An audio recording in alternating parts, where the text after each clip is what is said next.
Fox Sports. We are Baltimore. We are Wisconsin.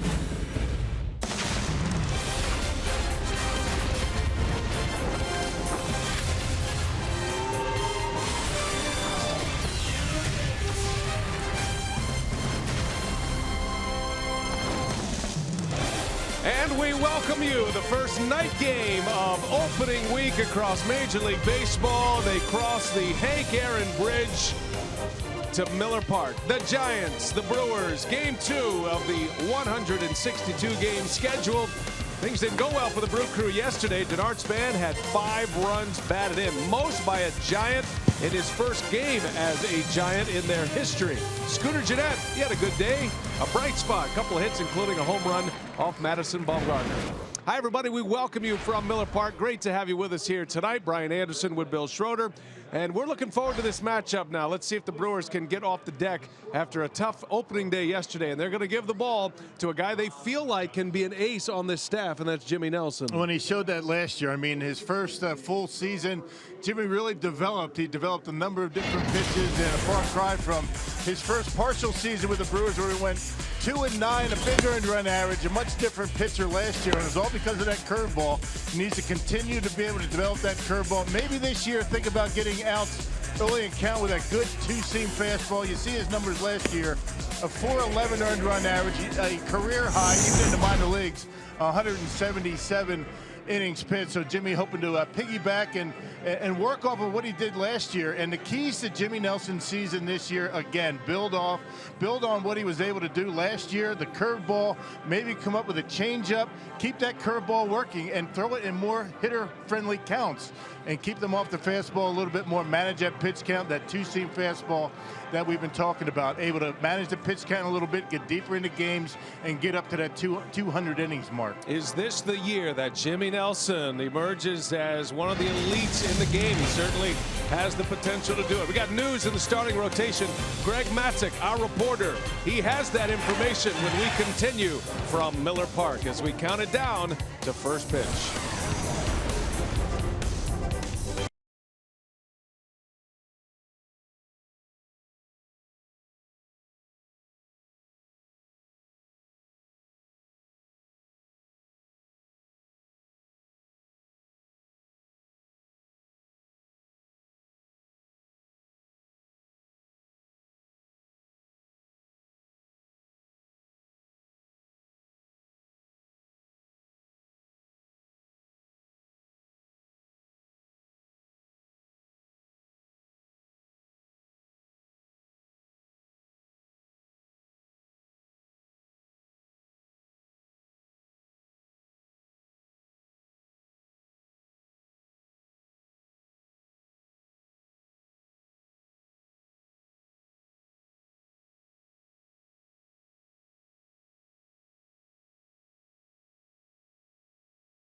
Fox Sports Wisconsin is brought to you by Menards. Save big money at Menards on all your home improvement needs. By Toyota, one for everyone sales event.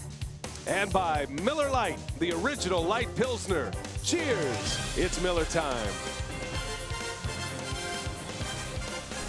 Back at Miller Park, opening week, day 2 of the schedule. The Brewers have some news, more injuries to deal with, and for more on that, we check in with the third member of our team, Greg Matzek. Greg? Hey, NBA, yeah, not good news here for the Milwaukee Brewers. Matt Garza placed on the 15-day DL today with a right lat strain, but it's going to cost him at least 4 to 6 weeks. In Garza's stead, Taylor Youngman will end up starting on Wednesday, but Tyler Cravey brought up in the interim. He gives Craig Counsell a bullpen arm. Matt Garza was supposed to start the series finale against the Giants tomorrow, and instead it's going to be Taylor Youngman. In terms of rest, well, Youngman won't be pitching any bit earlier than he's used to. It's a normal full-week rest for Taylor Youngman, so he'll get the nod against the Giants. Talking to Matt Garza a little bit earlier today, he used the word deflating to describe what happened. He had used this offseason to try and bury a 14-loss season a year ago. Well, Garza's going to have to delay that opportunity to bury those lost moments. And as we look ahead to Taylor Youngman's start tomorrow, we also note that Garza gone 4 to 6 weeks. It's very important that the Brewers try and get off to a good start with whoever they bring to the mound, and it could be Zach Davies at the end of April. Starting lineups, and the first pitch is next. Fox Sports Wisconsin and Brewers baseball.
Brewers baseball. The result was not as planned, but there were bright spots in their lineup.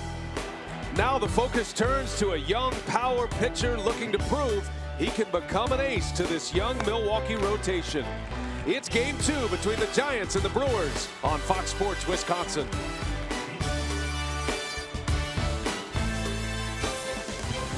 And there he is for the first time this season. Big Jim Nelson hits the field. And the Brewers getting ready for game 2 of this series with the San Francisco Giants. 36 degrees outside, perfect inside Miller Park. Brian Anderson and Bill Schroeder and Greg Matzek playing the role of Sophia Menard here tonight. He's never looked better, Rock. Brewers baseball on Fox Sports Wisconsin, presented by Potawatomi Hotel and Casino. Spend the night with luxury. Well, the field looks great. Good to see green grass once again in Milwaukee, Wisconsin. There's Bruce Bochy, 3-time World Series champion with the Giants, 2010, 2012, and again in 2014. And a decade with the Giants. A surefire Hall of Fame manager. Jimmy Nelson ready to go. Denard Span will lead off for San Francisco after his big day, his historic day for the Giants. And the first pitch, 94-mile-an-hour fastball in there for a strike. Yeah, we talked about his record from a year ago when we come on the air today. 11-13, great earned run average for Jimmy at 411, and had a very good spring. Jimmy only gave up 2 runs in 15 1/3 innings. Allowed only 8 base hits, making career start number 2 against San Francisco here tonight.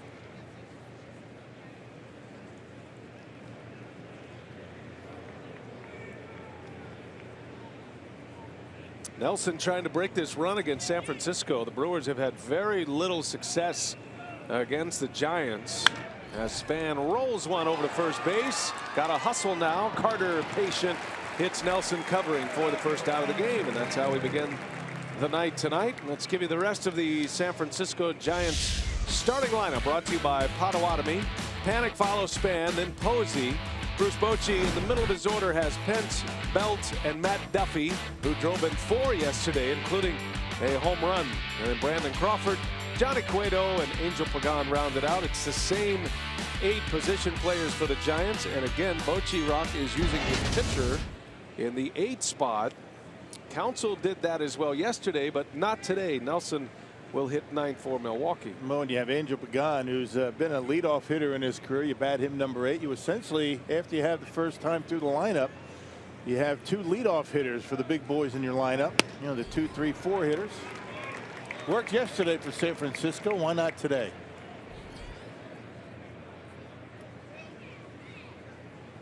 Joe Panic, an all-star last year.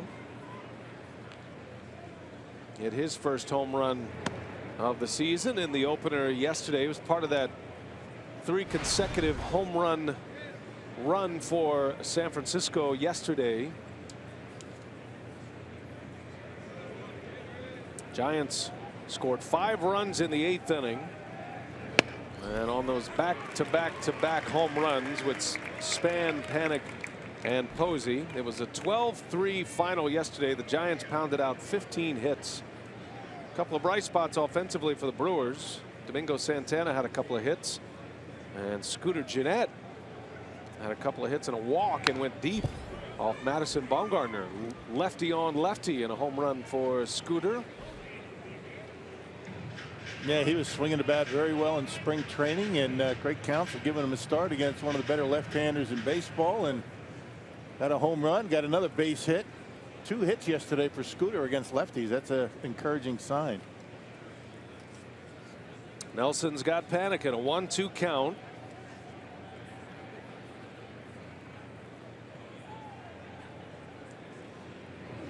And a curveball is lined and caught by VR. That ball was hit like a bullet. VR makes a terrific play. Looked like a knuckler off the bat.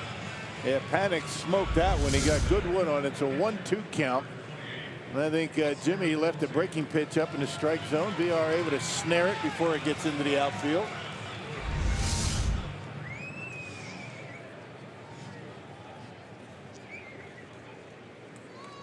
Two outs. Here's Buster Posey. Excellent play by VR, who will be manning the shortstop position for the Brewers. He can pick a little bit. Pretty much straight away for Joe Panic. Got that ball, was going by him. Boy, that had the sound too. Hit it right on the nose, but right at VR. Here's a good breaking ball. That's a slider from Jimmy Nelson. So as Rock mentioned, a 3-pitch pitcher basically, and that curveball that he throws acts as his change of pace at times, and really was a separator for him when he was throwing it well, throwing it for strikes. Posey waves, and a foul tip in and out of the glove of Lucroy. Yeah, the fastball in the mid-90s, the 2-seamer and 4-seamer. Curveball, slider. Curveball actually helped his slider last year. Jimmy had a difficult time finding that pitch a couple of years ago, but with the help of the curveball, taking less pressure off the slider, that slider became a good pitch. 0-2 pitch. Posey takes one, a fastball. Dangerous lineup here. The Giants, they have talent up and down and a good variety of hitters as well. There's plenty of power in this lineup. Not a team that hit for a whole lot of home runs last year, but they certainly have pop. They play in a very pitcher-friendly ballpark at AT&T Park in San Francisco. But most everybody in their lineup with excellent plate discipline. Posey leans out on one, out to Braun, and a good start for Jimmy Nelson. 3 up and 3 down. Brewers coming up. Santana, Jeanette, and Braun.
As the pyro goes off, Brewers coming to bat for the first time tonight. 1-2-3 inning for Jimmy Nelson against the Giants. And now Craig Counsell, who yesterday managed his first opening day as a big league skipper, writes out the lineup today, and a little bit of a change in the starting lineup tonight for game 2. It's brought to you by Potawatomi. Santana, Jeanette, Braun, all the same at the top. Lucroy, Carter in the middle with Flores. Ramon Flores gets to start in center field. That's the one change. Aaron Hill bopped down, and then you've got VR, and then Jimmy Nelson. Is Johnny Cueto, a familiar face in a new place. Cueto now a Giant, making his first start. You see his numbers combined between Cincinnati and Kansas City a year ago. 11 and 13, still good earned run average at 344. His 9th season, 19th career start against Milwaukee. He's 9 and 3, although he's only 1 and 3 here at Miller Park. Cueto will give you a lot of different looks. Has that Louis Tiant spin. And the last game he pitched, last competitive game that counted, was in the World Series. And boy, was he special that night for the Kansas City Royals. 2-hit shutout for Cueto. That was game 2 of the World Series. And the Royals would, of course, win that very entertaining World Series last year against the New York Mets. And Johnny Cueto now the bearer of a World Series ring. Cueto signed a 6-year deal with the Giants. 30 years of age. And after he was traded from the Reds to the Royals, he didn't pitch particularly well with Kansas City, but boy, he more than made up for it with that effort in the World Series. Yeah, no doubt. He made 13 starts with the Royals and had a 476 earned run average. That's unheard of for Johnny Cueto, a 4-7 record. That's a big contract for a guy that has a number of innings under his belt. 6 years, a lot for a pitcher. 3-2 pitch. Domingo Santana late on that fastball.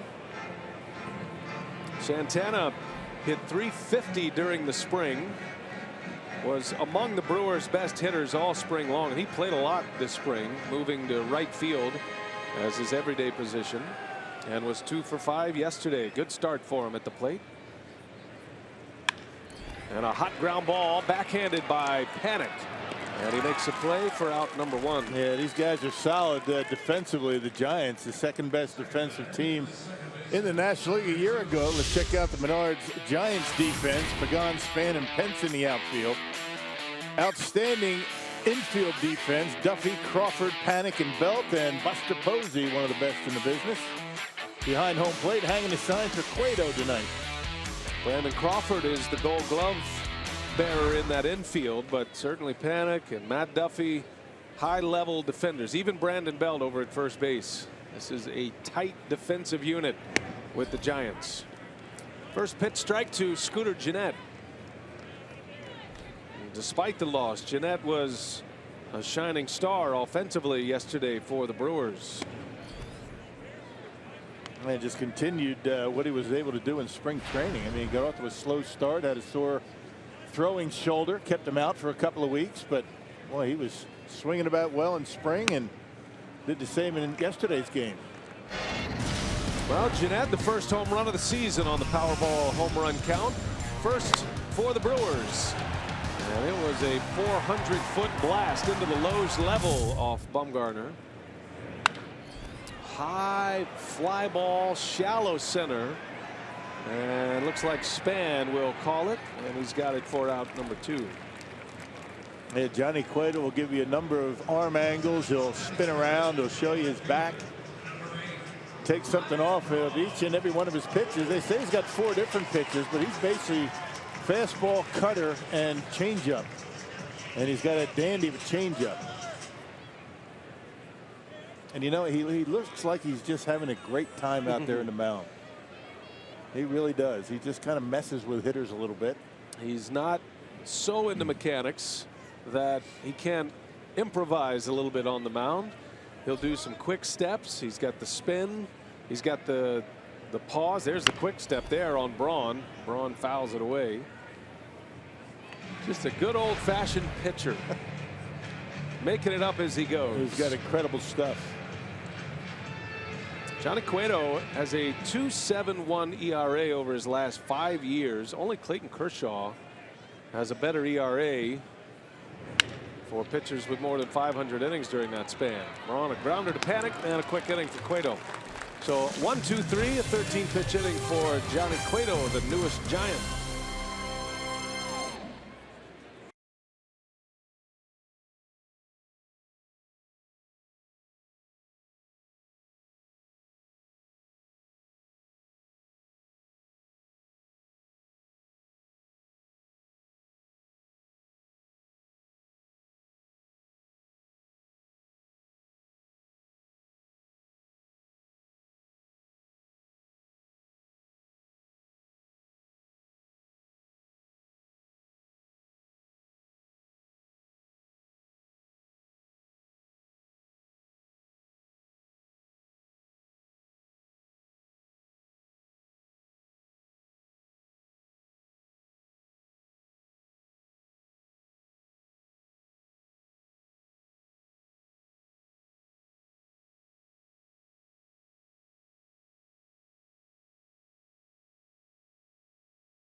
Fox Sports Wisconsin Potawatomi scoreboard.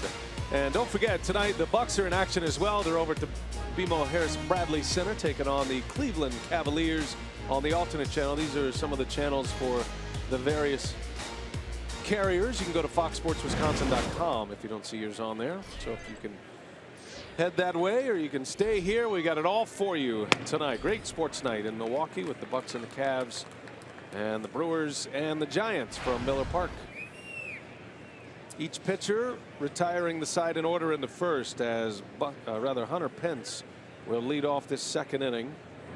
Posey making the final out of the first. Pence, Belt, and Duffy coming up for San Francisco. Right, Jimmy Nelson working ahead in the count. Just about every hitter. 0-2 now against Hunter Pence. He had Posey 0-2. Is continuing to pour in the strikes.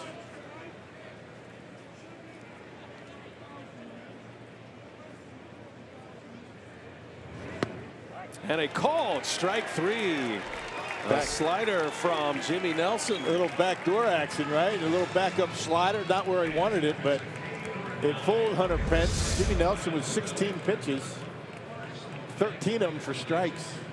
That's the way to do it. See the eyes widen for Hunter Pence, saying, "Don't call that, don't call that, don't call that." Yeah, but it was a strike. Call it. First strikeout for Jimmy Nelson.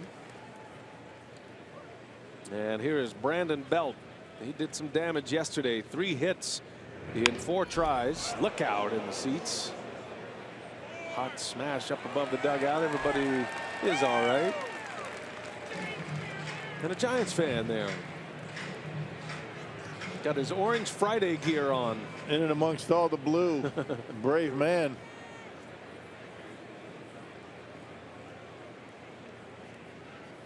Belt had 2 doubles yesterday. Drove in a run. Quickly down 0-2 on Jimmy Nelson. Last year, Belt with 18 homers. The Giants were led by Brandon Crawford in the home run category. He had 21. So he didn't have the big home run year, but you had certainly home run power, or the threat of the home run, up and down their batting order. As Nelson works inside. There's a lot of purpose in the Jimmy Nelson offering so far. It looks like he's throwing it right where he wants to. Yeah, he's not messing around. 95, 96 with a fastball, and about 9 or 87 with a slider. I haven't seen too many curveballs yet. Maybe waiting second time through. This might be a good time for one. Drop one in the dirt.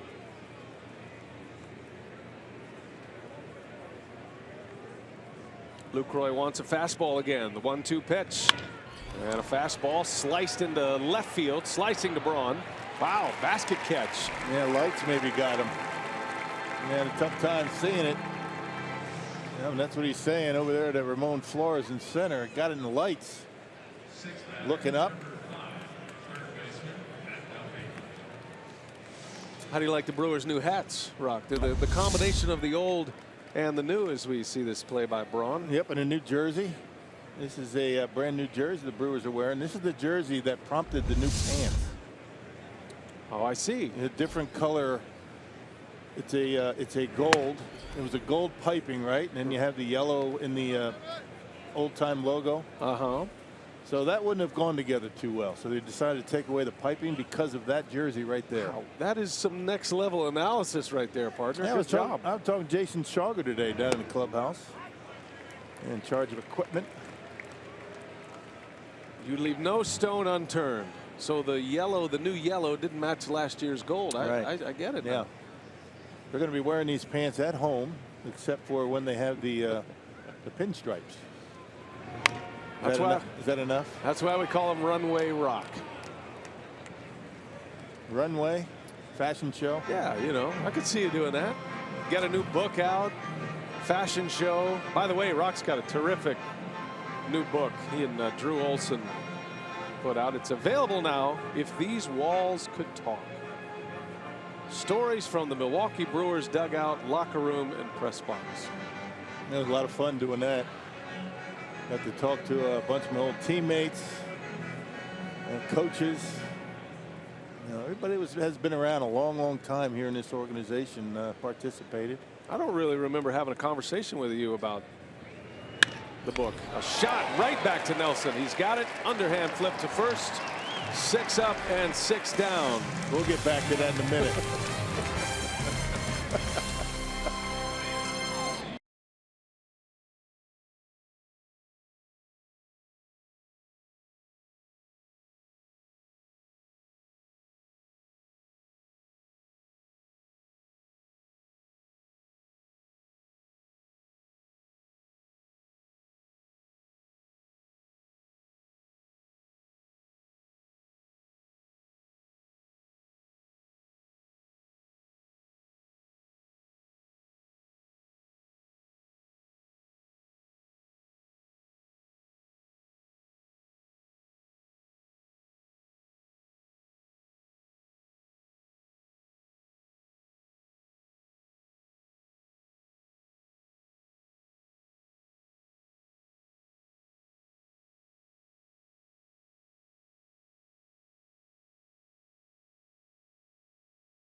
Welcome back. No score, bottom of the second. Jonathan Lucroy is set to lead off for the Milwaukee Brewers. Chris Carter batting second this frame, followed by Ramon Flores, one of the many new acquisitions for the Milwaukee Brewers. Flores getting the start in center field tonight. Expect to see a lot of different lineups from Craig Counsell as he gets used to 13 new faces on this Brewers team. All right, thanks, Craig, and that'll be a big part of Counsell's managerial style as Flores gets the call in center field tonight. He wants to find out who's going to emerge, and I like the way Counsell says it, Rock. He's like, look, somebody's going to surprise us this year. Somebody's going to take hold of some of the platoons we have going, and we're waiting for that as Lucroy lines one into center field. Jonathan Lucroy with a clean single to start the second inning. Yeah, that's his stroke right there. Jonathan Lucroy able to pound one out there into center field. Watch him wait back, not trying to pull it. That's a perfect swing. So Luke off to a much better start this year than he did last.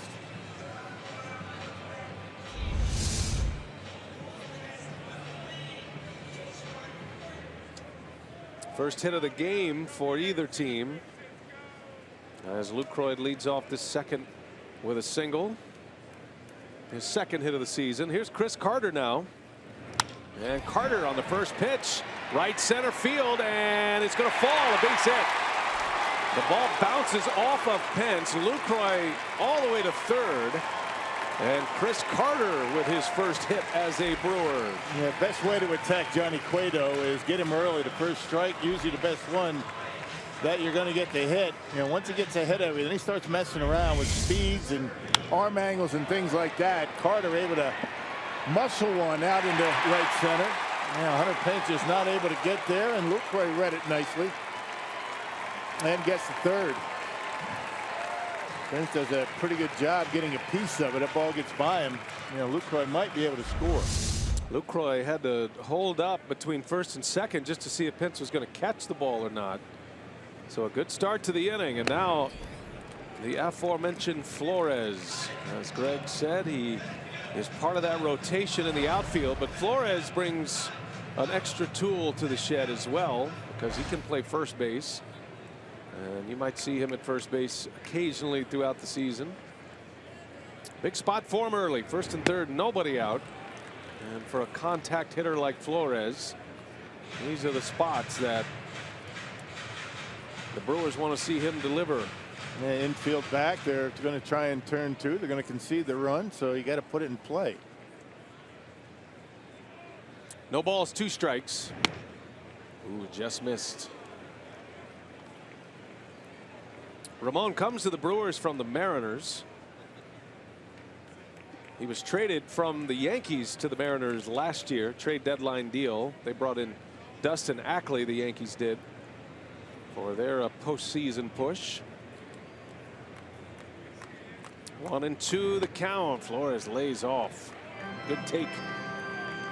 It just tantalizes you with off-speed pitches out of the strike zone when he's got into 2 strikes.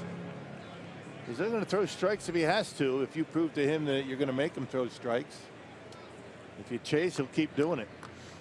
And now 2-2, and that one just missed. Boy, that is a very good eye. We'll give him the benefit of the doubt. That was right on the edge. Cut fastball that just missed that outside corner. And now the count is full. Scoring chance early for the Brewers against Cueto. Flores did get in yesterday in his first game as a Brewer. Got a couple of at-bats. Entered the game as a pinch hitter, and then he ended up in center field. 0 for 2 yesterday.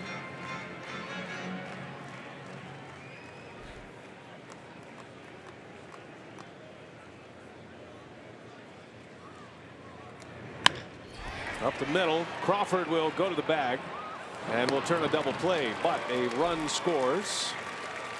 6-3 on the double play. No RBI for Flores, but a run is in, and the Brewers strike first on Johnny Cueto. Yep, hit it pretty well in the 3-2 pitch. It was fastball up. Crawford had him positioned perfectly up the middle and is able to turn the double play himself. But the Brewers do get on the board.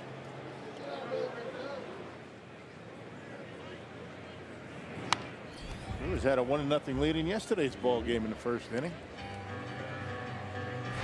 And it was a double play that could have been a game changer. Probably was for the Brewers offensively, as Bumgarner was able to get out of a bases loaded 1-out situation. Got a double play. And only managed to score 3 yesterday as Cueto deals. Hill breaks his bat. And that will retire the side. But the Brewers get a couple of hits. They score a run. We head to the third. 1-0 Brew Crew.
Over the Giants, and reserve your spot at opening weekend as Miller Park hosts an interleague showdown between the Brewers and the Astros this upcoming Friday, Saturday, and Sunday. Call 414-902-4000 or go to brewers.com for tickets. Astros got their season underway today against the Yankees in the Bronx on a very cold afternoon in New York. Wind blowing. Astros won that game. Houston is a very good team. Made it to the postseason last year. Brandon Crawford leads off. He jumps on the first pitch and sends one way out of here. So Crawford quickly ties it up. Well, Giants hitting some home runs already this year. Well, you sit in that dugout first 2 innings and you think to yourself, he's throwing a lot of first pitch strikes. Why let it go? And Brandon Crawford knocks one out of here way back and right. Makes it look like a changeup, right? And Brandon Crawford sits back, change up in the upper 80s. Able to knock it out of here. That's that fourth pitch that Jimmy Nelson's been working on. You know, when things like that happen to you, you work on it, you throw that change up, and it's not your most comfortable pitch, right. and you start thinking about putting that in your back pocket for a couple innings. You work on it all spring. Battle with it all off season, get to break it out in a game against a left-hander, and it ends up in the seats. Yeah, that's not a memory that you're looking for. And it's really the same story for Jimmy Nelson as it is with Willie Peralta, because both of these pitchers are searching for that changeup, and that's really the pitch that can separate pitchers like these two, Peralta and Nelson, with the kind of talent and velocity that they have, can separate them into that elite status. But there are a lot of guys like that, and it's not an easy pitch to pick up. Right. And you know, you got to have at least 3 pitches if you're going to be a good starting pitcher in this league, and Jimmy certainly has that. But if you can add that 4, that gets you to the next level. 1-2 to Cueto, the Giants pitcher, batting in the 8th spot. Lucroy will pounce on this one, and the first out of the 3rd inning for Nelson.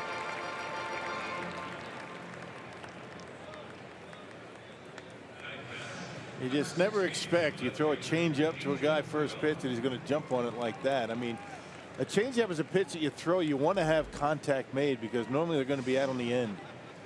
You know, it's a good pitch to get a guy out in front. It's a good contact pitch to throw, but Brandon Crawford able to wait back long enough and just knock it out of here. And whenever you hear that notion that a hitter keeps his bat in the zone a long time, that's what we're talking about. That's the kind of hitter that can do damage on a pitch like that, even though he may be a touch out in front of it.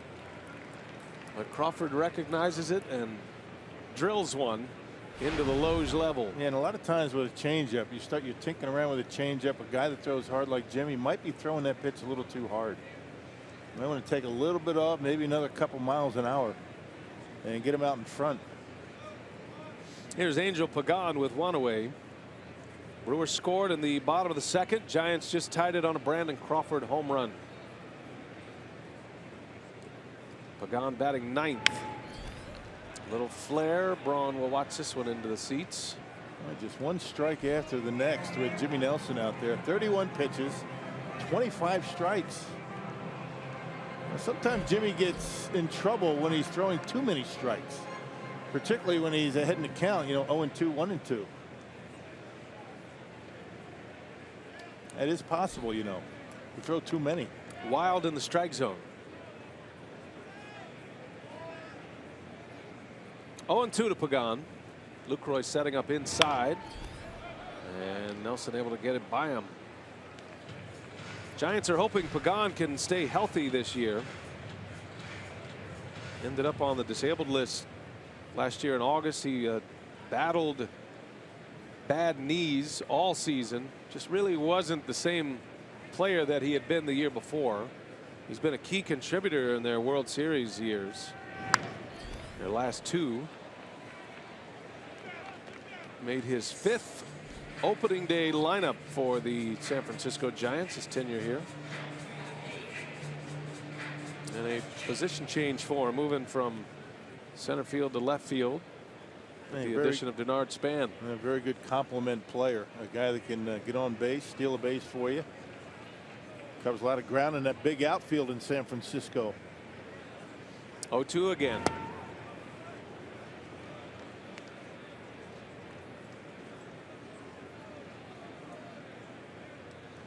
Giants carry just 4 outfielders. Gregor Blanco is the 4th in that group. Always interesting to see how managers construct their roster to start a season. Brewers are actually carrying 6 outfielders, but Flores can play the infield. And all of the bench players for the Brewers to start the year are all versatile pieces that can play multiple positions and even go across infield to outfield, like Flores and Colin Walsh. Yeah, Walsh even played left fielder yesterday.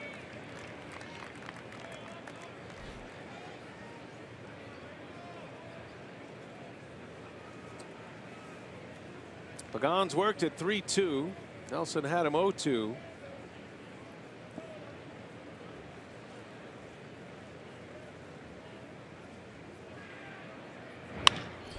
In the air to Braun. And a big fastball. Pagan just couldn't quite get it centered up. Second out of the inning.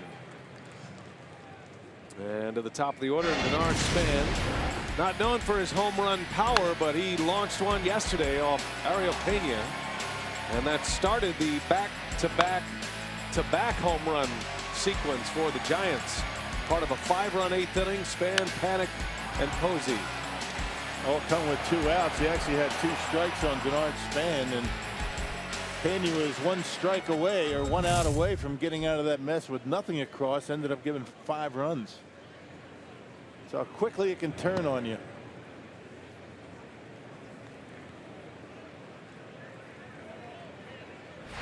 Well, Span, like Pagan, had an injury-plagued season last season with Washington. I remember the Nationals came in here last year, and Span could hardly move. He had back problems, hip problems. That's a hot ground ball right to Carter. Again, Span hits one to first base. Inning over, but a home run to start it. We're all even at 1.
And Giants tied at 1. Welcome back.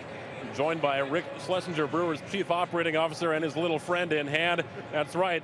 Opening day, it's a thing of the past. Rick, you've had time to exhale, and you got a great weekend series coming up in interleague series at that. Yeah, we got Houston coming, so return of Carlos Gomez and Mike Fiers, and our first all-fan bobblehead. So we've got all fans get the retro bobblehead and the old school ball and glove logo uniform, and again, it's the first of 7 all-fan bobbleheads this year. Well, and we know weekend attendance. They like to fill the park on the weekends. Tickets still available as well? Sure, tickets are available. It's April, so people are still getting acclimated to the idea that baseball is here, but we're playing, and we're expecting good crowds. And Sundays, all year, kids eat free. So we want people to come and have a good time. That's a good little segue. When in doubt, lay out. And Jonathan Villar with a double over the head of Pagan in left field. So Villar's off to a good start. Yeah, home run yesterday, double here in the 3rd inning. And taking that one to the opposite field. So Villar off to a pretty good start so far this year. There's that changeup. You can see the changeup grip. He left it up out over the plate, and Villar didn't try and pull it.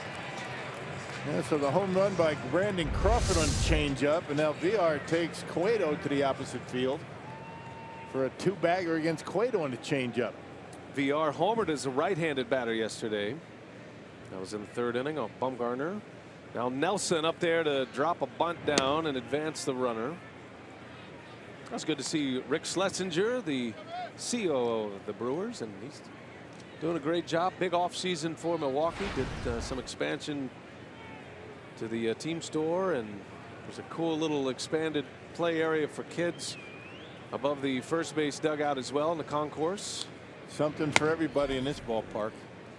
Rick and his staff, they do a great job. Good crowd on a Tuesday night, 2nd night of the season. I hope fans will make plans to come to Miller Park. It's the best part of the early season when you know you're going to have a game and going to be comfortable inside Miller Park. It's always a great gathering place. I think the fans, just talking to folks around the concourses and at the on-deck event, people understanding that the Brewers are turning over the organization, and I think they're excited about it. Those I talked to anyway. That's a good bunt, and Belt will make the play. A sacrifice for Nelson to advance a runner to 3rd base. Yeah, the little things, they help you throughout the year, throughout the game, and getting Villar to 3rd base with less than 2 outs. At the top of the order coming up. And Domingo Santana, one of 3 former Astros in the starting lineup for the Brewers here tonight, with Villar and Santana and Chris Carter. All teammates with the Astros last year, as a matter of fact. Jam shot, Crawford coming home, and Villar slide. He is out. That's a heck of a tag by Buster Posey. Well, remember, you can't block off home plate. It's the Buster Posey rule for catchers. Craig Counts just wants to make sure they got it right at home plate. Infield halfway. Throw a little bit off, and Posey not even close to blocking off home plate. It looks like he might be able to drop the tag on him. Yep, got him right there. Yep, he's out. Got him on the hand. Otherwise, Villar probably sneaks a hand in there. That is what you get with Buster Posey. He is a skilled catcher. Well, Craig Counsell wants to make sure that the tag was made on the hand. If it was made, on the shoulder, if he missed the hand and got him on the shoulder, he might be safe. Bench coach Pat Murphy on the phone. Let's see, does he get the hand? Now Posey, he reaches around. Does he get the hand right there? Is that a tag? If it's not, then he might be safe if he gets him up on the shoulder or on the chest. And from the Brewers video room, they feel like it's not worth challenging at this point. So no replay review coming. Villar running on contact. Usually that's determined, isn't it, Rock, before the pitch comes? Right. Whether he's going to run or not. The contact play, you take off as soon as contact is made, and Almost got away with it. It wasn't a very good throw by Brandon Crawford up the first baseline a little bit, but a nice play by Posey to get the out. So 2 outs in the inning. Santana at first on the fielder's choice. Jeanette, one of the hottest hitters going right now if you go back into the spring training schedule. And a little half swing, he goes.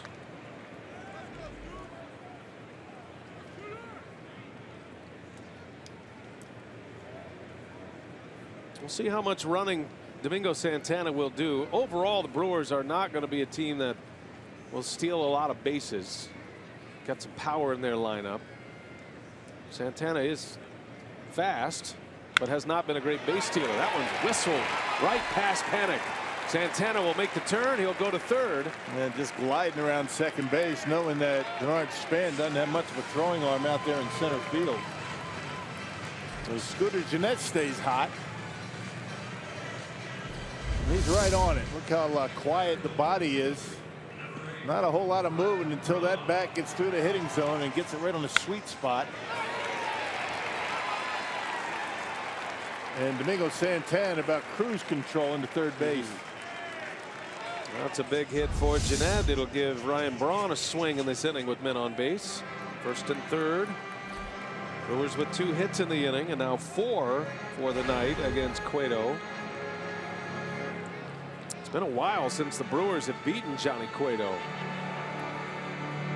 Cueto has won his last 6 decisions against Milwaukee. 6-0 with a 1.80 earned run average. And the Crew would love to turn that around here tonight.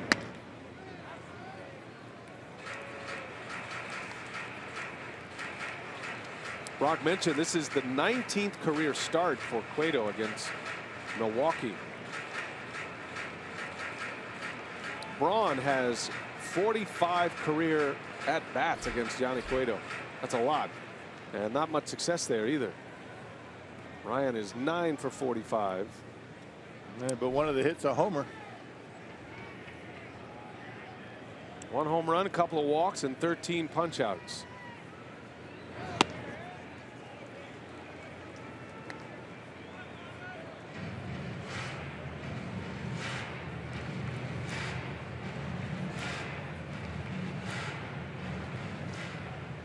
Braun was 1 for 4 yesterday in the opener. 2 outs, 2 on for the Crew. 2 balls and a strike. Man, Johnny Cueto looking over in that on-deck circle. He's behind Braun in the count. He sees Lucroy. He's no day at the beach either with men on base. For the most part in Lucroy's career, he's hit in front of Braun. Sometimes 2 hitting in front of Braun, batting third. Offering protection for Braun here. Big swing by Braun. No cut fastball, 86 miles an hour. Not overpowering. He was young. He can get it up there in the mid-90s, no more. 91, 92, 2-1 the count, and Cueto got it by him. That quizzical look by Braun after it went by. Didn't recognize the spin on that cutter. Posey wants to chat in a 2-2 count with 2 outs. A longtime Red, 12 years of his professional career with the Reds before he was traded to the Royals last July.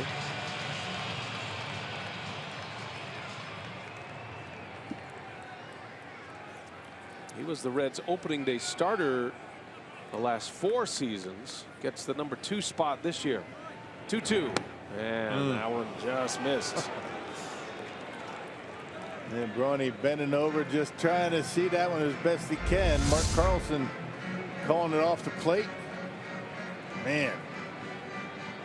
Fox tracks. Look at Posey, the way he holds that one. He makes it look good. It's beautiful pitching as well. The cutter that Braun misses starts in the same spot. This time the fastball with a little more velocity kind of tails back near the strike zone. Yeah, 2-seamer trying to catch that outside edge. 3-2. Scooter Gennett will be off with the pitch at first. Brewers have him at the corners. And a strikeout. Ryan Braun tips his cap to Johnny Cueto. What a matchup that was. Boy, Johnny Cueto and Ryan Braun. And Cueto wins the first battle with a changeup. Inning over. Brewers strand a pair. Fail to score.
He gets him on a changeup at 84 miles an hour.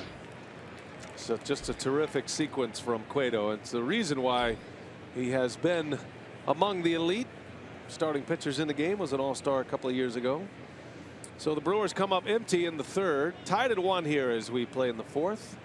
Jimmy Nelson against Joe Panik, and he lines one to left. Well, let's see what adjustments Jimmy Nelson is going to make. Second time through. This is only the second start for Jimmy against the Giants in his career. His only start was last year, and he beat the Giants. He pitched pretty well. And so first time through, pretty successful. Second time through, he's going to have to start mixing it up a little bit. And here is Buster Posey now. Flew out weakly to left his first time up. That was a breaking ball from Nelson that had Posey out in front.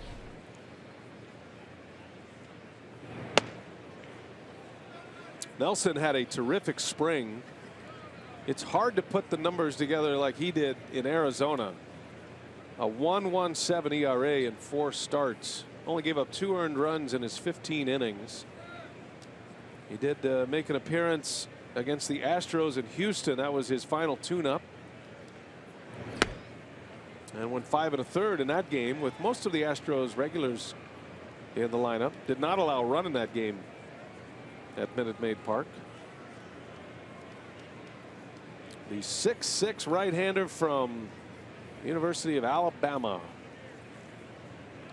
and a Florida native. And always all business, isn't he? I mean, he's never really a guy that's going to be talking a whole lot, goofing around much. He always seems to have his game face on. Nothing wrong with that.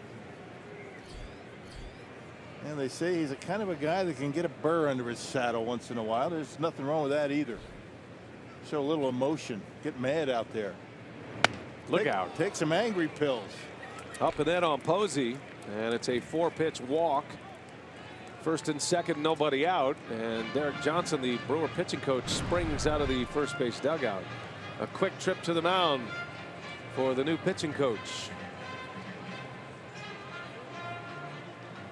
And Derek Johnson has had a unique way to get into the heads of these pitchers. I mean, they say he thinks out of the box, and it's not just scouting reports and mechanics with Derek Johnson. It's, you know, confidence building out there and just a different way of thinking about your starts, and perhaps trying to make a little bit of a reset for Jimmy Nelson. So a single and a walk. And now Nelson's got to deal with Hunter Pence.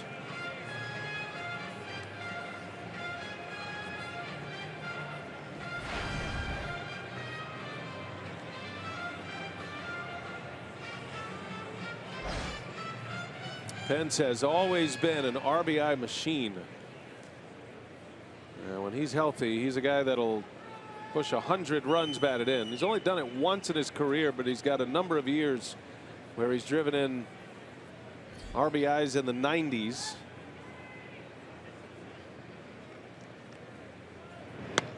And a real good double play candidate as well. That's Makes true. a lot of contact. He hits the ball hard in the ground, and Jimmy Nelson can use the double play right here. Usually bounces into double digits and double plays. He didn't play much last year. He only played in 52 games.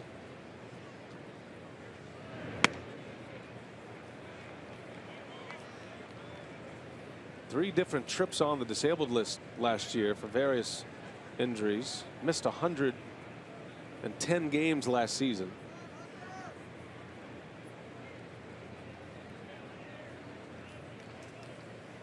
One for 5 yesterday was Pence. Nelson struck him out looking his first time up. Ground ball right off the glove of Nelson. Now Jeanette's got to hurry. Throw to first, not in time. Boy, that was a double play ball in the making if Nelson can glove it. Now it's bases loaded. And it'll be a base hit.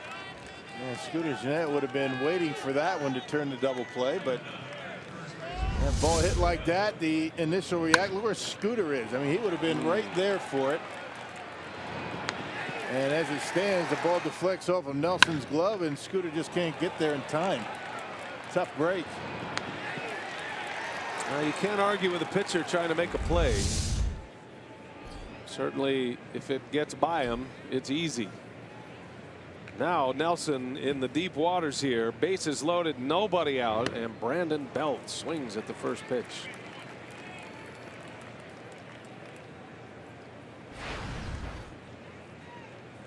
Not a lot of strikeouts in this San Francisco batting order. All pretty good contact hitters, situational hitters. Little jam shot, infield fly roll here. Best case scenario for Jimmy Nelson, out number 1. And now the double play ball. Yeah, talking about eating a guy up on the inside corner. I mean, he got in on the fists of Brandon Belt. And an easy out to second base. Check this out, the two-seam fastball, about 94 miles an hour, and just ate him up inside. Couple of fastballs for Belt. And Nelson gets a key out. Now Matt Duffy, who drove in 4 yesterday, hit a 2-run home run in yesterday's opener.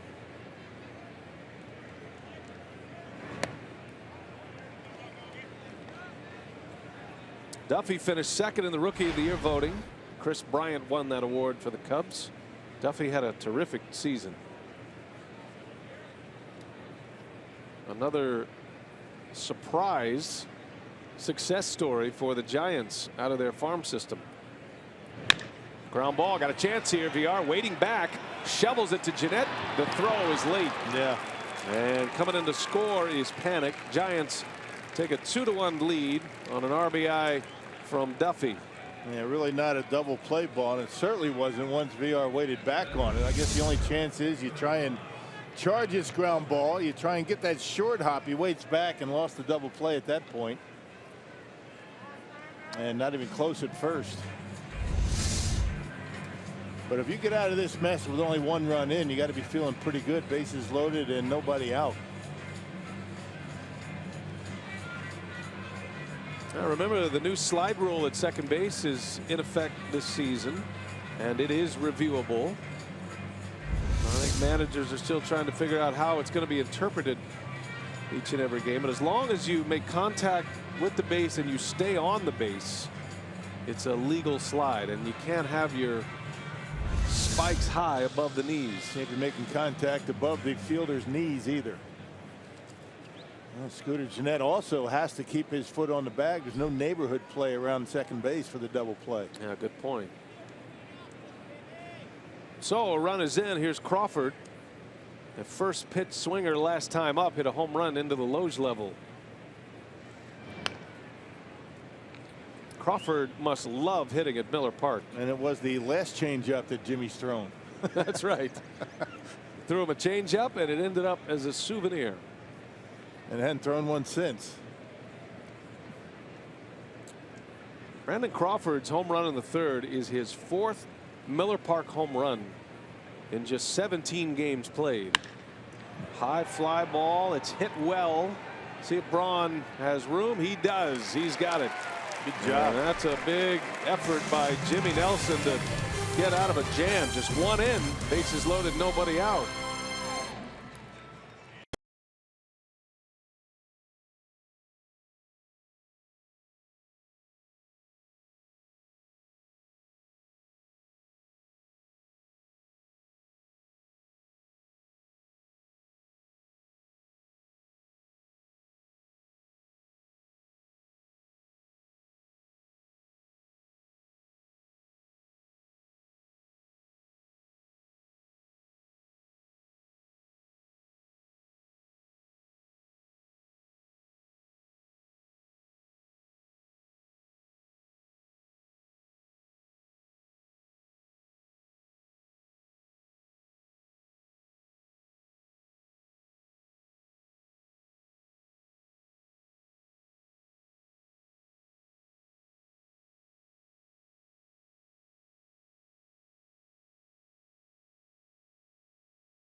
T-Mobile customers can get a free season-long subscription to MLB.tv, the premium package.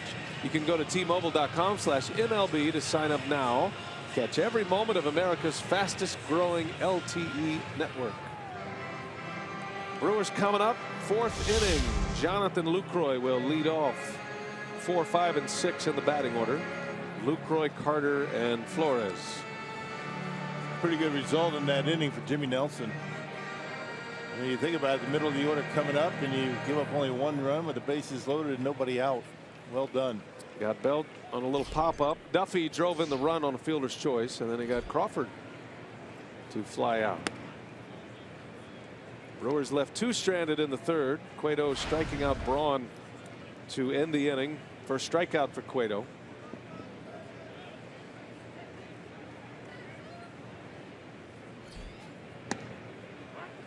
Lucroy hit a bullet to center field his last time up, and he scored the lone Brewers run thus far.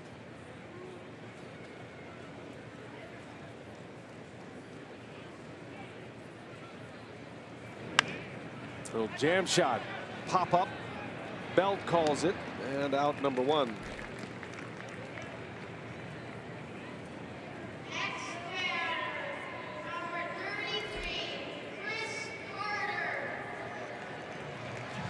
Chris Carter coming off a single his first time up. It's interesting watching these 2 pitchers. Both of them able to get in on these hitters' hands, but Johnny Cueto throwing about 3-4 miles an hour less than Jimmy Nelson. It's all the off-speed stuff, the arm angles. You know, just the deception of Johnny Cueto is why he's able to get in on the hands and get the contact down toward the handle.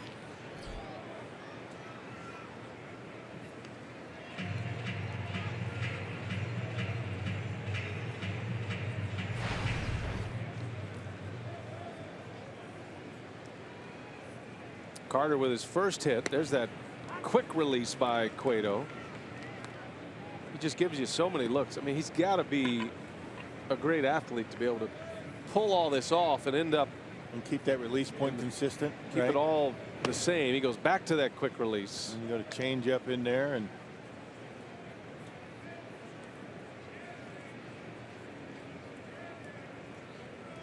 And Buster Posey has no idea when he's going to do that or what arm angle he's going to be going. He's got to be a guy that's a bit difficult to catch because you never know where he's coming from.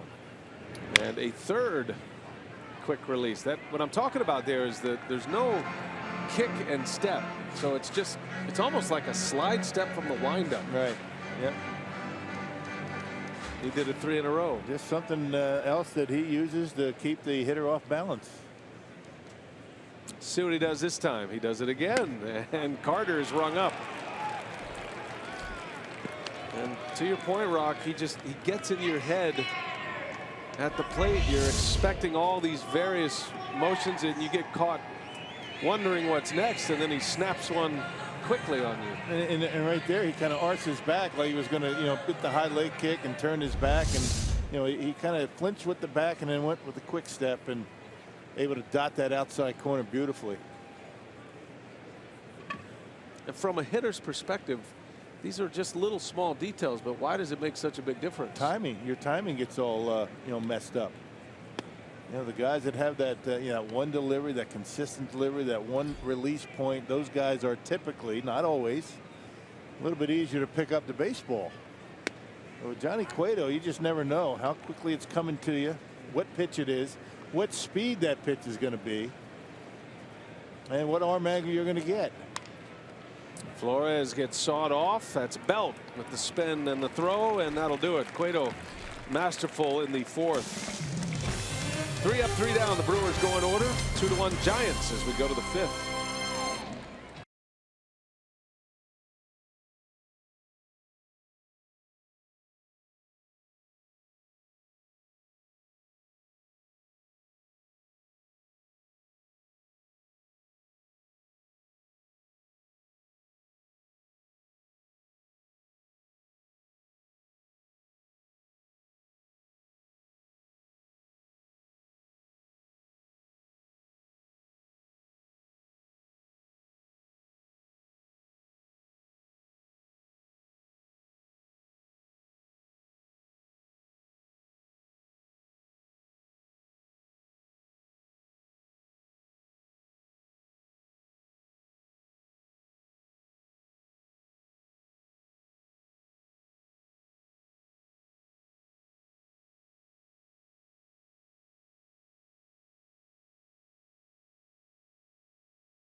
Today, the Great Lakes chapter of the Bob Feller Act of Valor Foundation honored 2015 award winner Jonathan Lucroy during a pregame ceremony at Miller Park. Lucroy was recognized for his support of our military men and women, from joining veterans on the honor flight to taking 41 World War II and Korean War veterans to Washington, D.C., to his work in the Fisher House of Wisconsin, also giving more than $20,000 in scholarships to military families, and a whole lot more. Jonathan's unwavering support of the men and women in uniform is commendable. Yeah, no doubt. Thank you, Greg. And Lucroy has always been at the forefront among Major League Baseball players, certainly here in Milwaukee with military charities. And it's a great award. The great Bob Feller, the late Bob Feller, who was one of the great pitchers, the Hall of Fame pitcher with the Cleveland Indians, and a war hero himself. Yeah, look up Stars and Stripes Honor Flight online and get a sense for what those folks do. It's great work. bring military veterans, World War II, Korea. They take them to D.C. for the day. Jonathan Lucroy went on one of those flights, and it's a life-changing event, and I hope to be able to get there someday. Yeah, we got one set up this offseason as Cueto grounds to Jeanette for out number 1. Say hello to our good friend Karen Rauke, who heads up the PR for the honor flight. And she does great work, and always encourage you to look that up and donate as you see fit and make some dreams come true, and also help veterans who wouldn't normally get the chance to do it. They charter a plane to go to D.C., and I think it's therapeutic as well. They get to see a lot of their fallen soldiers and brethren that they were with, and an important part of their history as well. I had lunch with one of the guys that went on one of those flights last year, and what great stories. Very respectful guys, to bringing pictures or telling stories. Outstanding. I had a very good time. Angel Pagan with 1 away. Pagan just cannot get around on that fastball, and Nelson's fed him a steady diet of fastballs, and he sent a bunch of souvenirs over there on the left side. Might help him out if he can't get the bat head out on the fastball. Don't do him any favors and throwing something off speed. Keep busting it in on his hands. Let's see what Lucroy sets up. Coming in, why not? Perfectly placed. Much more difficult to get to a good fastball in on a hitter than it is, away. Fastball is much more effective inside. Tough to get the bat head out.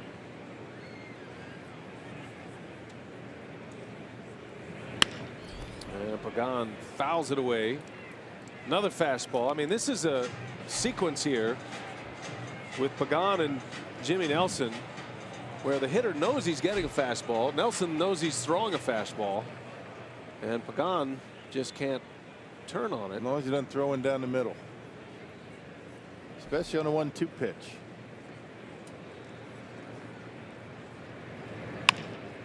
On the ground, another fastball.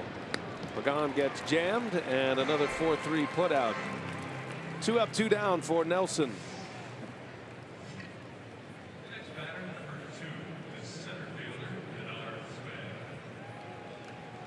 Back to the top of the order now in Denard Span. 3rd time through the batting order for Nelson against the Giants. Span's hit the ball hard twice. Both ground outs have been over to Chris Carter at first base.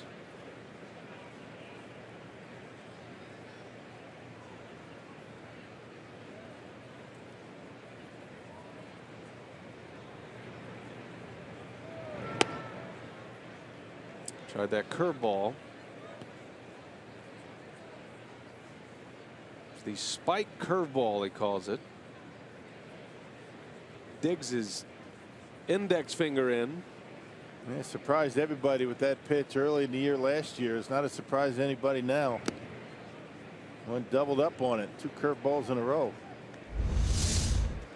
And you see the way you dig that index finger into the seams of the baseball, you get better traction on it, better spin. That's the way Don Sutton used to throw his. And he had a pretty good one. Yes, he did. Said he was just toying with that pitch, looking for a slower breaking ball.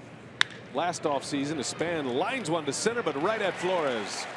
3 up, 3 down for Jimmy Nelson. He is through 5. Giants lead it 2-1. The Brewers are coming up.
reaction position, which is great.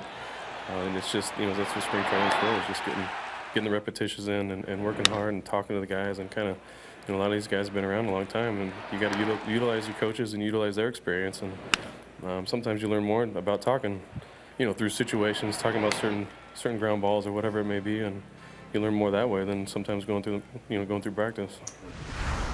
Aaron Hill talking about playing third base. He is a natural second baseman, but can play all over the infield. He made some beautiful plays yesterday at third.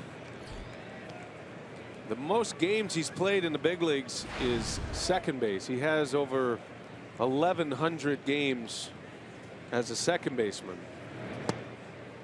Well, he's got soft hands. I mean, he's a smart player. He knows how to position himself, and familiar with the National League with his days with the Arizona Diamondbacks, and you would expect that Aaron Hill is going to be able to cover third base pretty well. No surprise. Hill lines one to center field. Span comes in to make the play. A couple of line drive outs to center. Span did it to end the fifth, and now to start the fifth, Aaron Hill. These guys aren't messing around. I mean, they just pouring in the strikes. Hitters have been aggressive. They've had some pretty good defense, but this game has certainly been all about the pitching. Johnny Cueto and Jimmy Nelson. Here's Jonathan VR, who doubled to the opposite field in the third inning.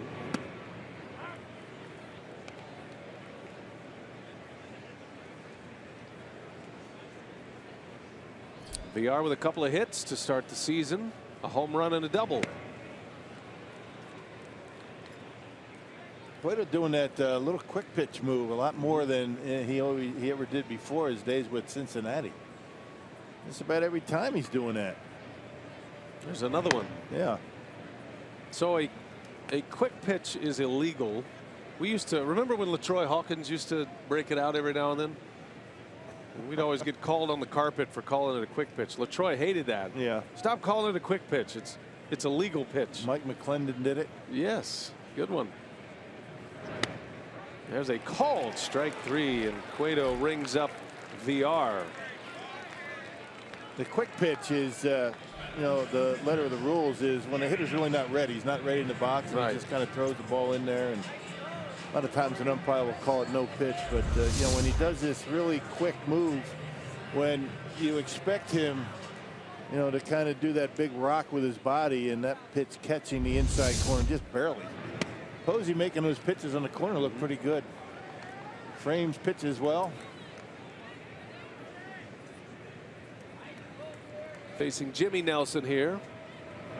And there's the big kick and twist by Cueto. What's amazing about Johnny Cueto is the fact that he can do all of this and then have the command that he does with all of his pitches. So now you take 3-4 pitches that he throws, and then you add the 3 or 4 different motions, and he just gives you a whole variety of stuff. That's a lot to have in the back of your mind when you're going up there just trying to see the baseball. Yeah.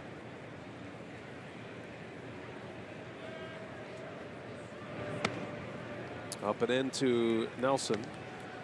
After Cueto had the elbow surgery, he came back with the spin, the Louis Tiant version. If you're a fan of baseball, it goes back a little ways and you remember Louis Tiant. That's where he got it from, but he did that to protect his arm. But then I guess the thought is, I remember talking to some of the Reds when Cueto was there, and you get a little too rotational with your pitching, and it becomes more side to side, not knowing the true mechanics of what makes Cueto work. But he actually tried to get away from that a little bit more. It's all a matter of what feels comfortable that particular day, right? There's that quick step, and Nelson fouls it away. And he's been much more consistent throwing strikes with that quick delivery as opposed to rocking back and spinning around. 3-2 to Jimmy Nelson. Right down the heart. Down he goes. And a 3-up, 3-down fifth for Cueto. Got a pitching duel going on today. Cueto against Nelson, 2-1 Giants.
Brought to you by Hupy and Abraham.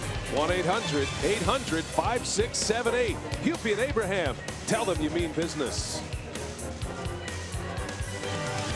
Roof is closed on a very cool night in early April. Season underway. Game 2 of the 162 game schedule. 2-1 Giants. It's been a fascinating game to watch from the pitching perspective today with Jimmy Nelson against Johnny Cueto. Nelson with the raw power, just overpowering some of these Giants hitters, but they got him twice. They got a home run from Crawford in the 3rd to lead off, and then Nelson did a bit of a Houdini act in the 4th inning, allowing just 1 run despite the Giants having the bases loaded and nobody out in the heart of their order coming up. So we play on. 6th inning now. Joe Panik leads off. Panik, Posey, Pence. Seems like these guys are up every inning, doesn't it? It does. I mean, honestly. They turn that lineup over. It's just such a solid lineup from top to bottom. That's one of the reasons why Bruce Bochy has his pitcher batting 8th. And he's done it the first 2 games. He wants to clear that spot. And then the 9th place hitter is essentially a second leadoff hitter. And as you get into the 2nd and 3rd and 4th time through the batting order, he wants to try to have as many base runners as he can in front of those big run producers. There's a shot. Panik lines one to center field. Flores dives. It's in and out of his glove. Boy, he almost made a great catch. Yeah, I think what happened was he dove and it hit the palm of his glove, which more times than not, ball's going to jump out. But if you don't catch it, you better keep it close, and that's what he was able to do. Check it out. Ball hangs up just a little bit. You can see where he caught it. It kind of handcuffed him a little bit. If he gets that out in the webbing a little bit more, he's probably going to make the catch. You see where he caught it, and just not able to hold on. Very close. Outfielders always say that the line drive right at you is the toughest to play, especially for a center fielder.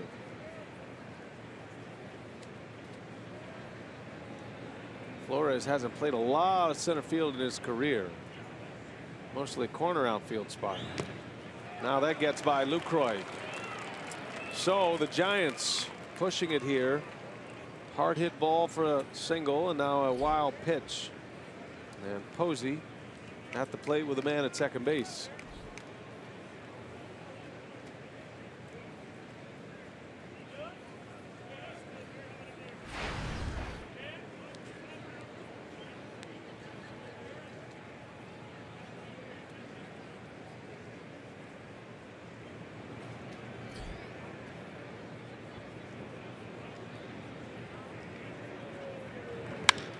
Into right, hit well, going back on it. Santana, he's got it at the track. Panik will tag, and we'll end up at 3rd. He got the job done. He hit it hard. Santana able to make the play, but Panik able to get to third base. That wild pitch was a big play in this game, getting him over to second base. So Panik at third base with 1 out, and Pence coming up. Rock our Carsoup.com trivia tonight as we take a look at the Giants broadcasters. Giants broadcaster Dwayne Kuiper with the stylish headphone. He attended which southeastern Wisconsin high school? Good question. There's a pop-up. Hunter Pence on the first pitch. Foul territory. Carter for out number 2. Nice. Big one for Jimmy Nelson. Yeah, you don't see Hunter Pence do that very often on the first pitch. And Jimmy Nelson might be able to wiggle himself off this hook again.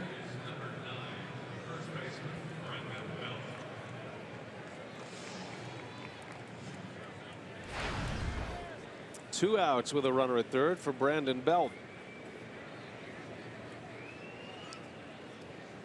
And you got to watch Belt on the first pitch as well. We'll attack that first one if it's to his liking. Might be looking inside. Jimmy ate him up last time. Coming back in there. Belt swings.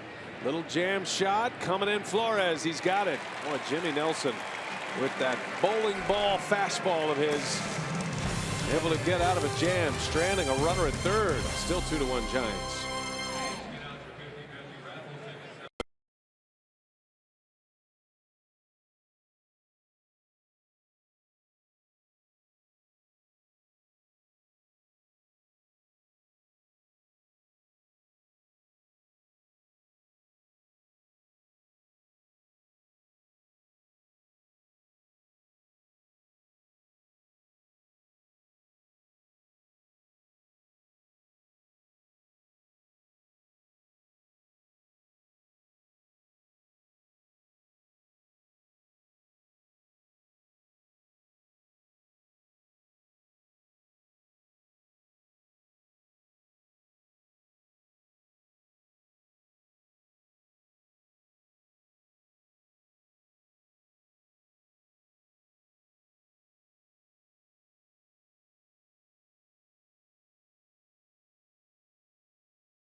Giants. And Rock, you talk about the timing of the hitter. We took the extremes of Johnny Cueto, his slowest delivery and his quickest. Yeah, the one on the left, I mean, the hitter's got a lot of things going through his mind. What's the pitch? What's the speed? What's the location? And watch how quickly you have to make those decisions on the left. That's the quick delivery. And Johnny Cueto then on the right, that's the one where he rocks back. He kind of gives you his back a little bit, and then he's going to give you a different arm angle. And oddly enough, the normal delivery from what we've seen from Johnny Cueto over the years is the one on the right. He's struggling to throw strikes that way tonight. So he has realized that that's not my game today so much. He's going with more of the quick delivery, and he's been more effective in the strike zone that way. Well, it's remarkable that the time difference for a hitter in that mental clock that he has when a pitcher is going to release the ball, and there's so much of a gap between one to the other. It's all about being comfortable, seeing the baseball, figuring out what it is, if it's in the strike zone. All that just speeds up very quickly with that quick delivery from Cueto when you're not used to it. Santana takes a ball. Just been watching the Brewer hitters between inning and as they walk back to the dugout, communicating with each other.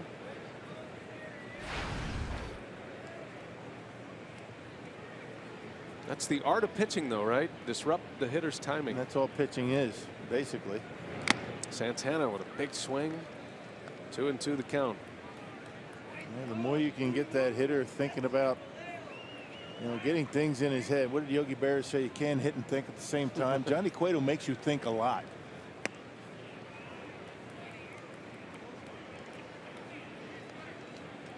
He wanted that pitch. Seems like there are certain combinations too for Cueto. As Santana hits it hard to right. Pence reaches up and makes the catch. Using all of that frame, that 6'4" frame, to haul that one in. And Pence, a guy that plays relatively deep, goes back on the ball very well. He's got good makeup speed. See how deep he is out there in right field, even with the right-handed batter. Of course, it is Domingo Santana who's got big power, but able to make that catch, going back toward the wall. So one away. Here is Scooter Gennett. A changeup from Cueto. A 3-for-5 start to the season at the plate for Gennett, including a homer, after he hit .424 this spring.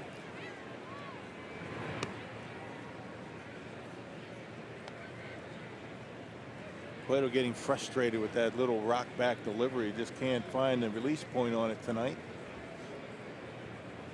So if you're a Brewer hitter, do you dismiss that part of it? Maybe take it when he does that. I don't know.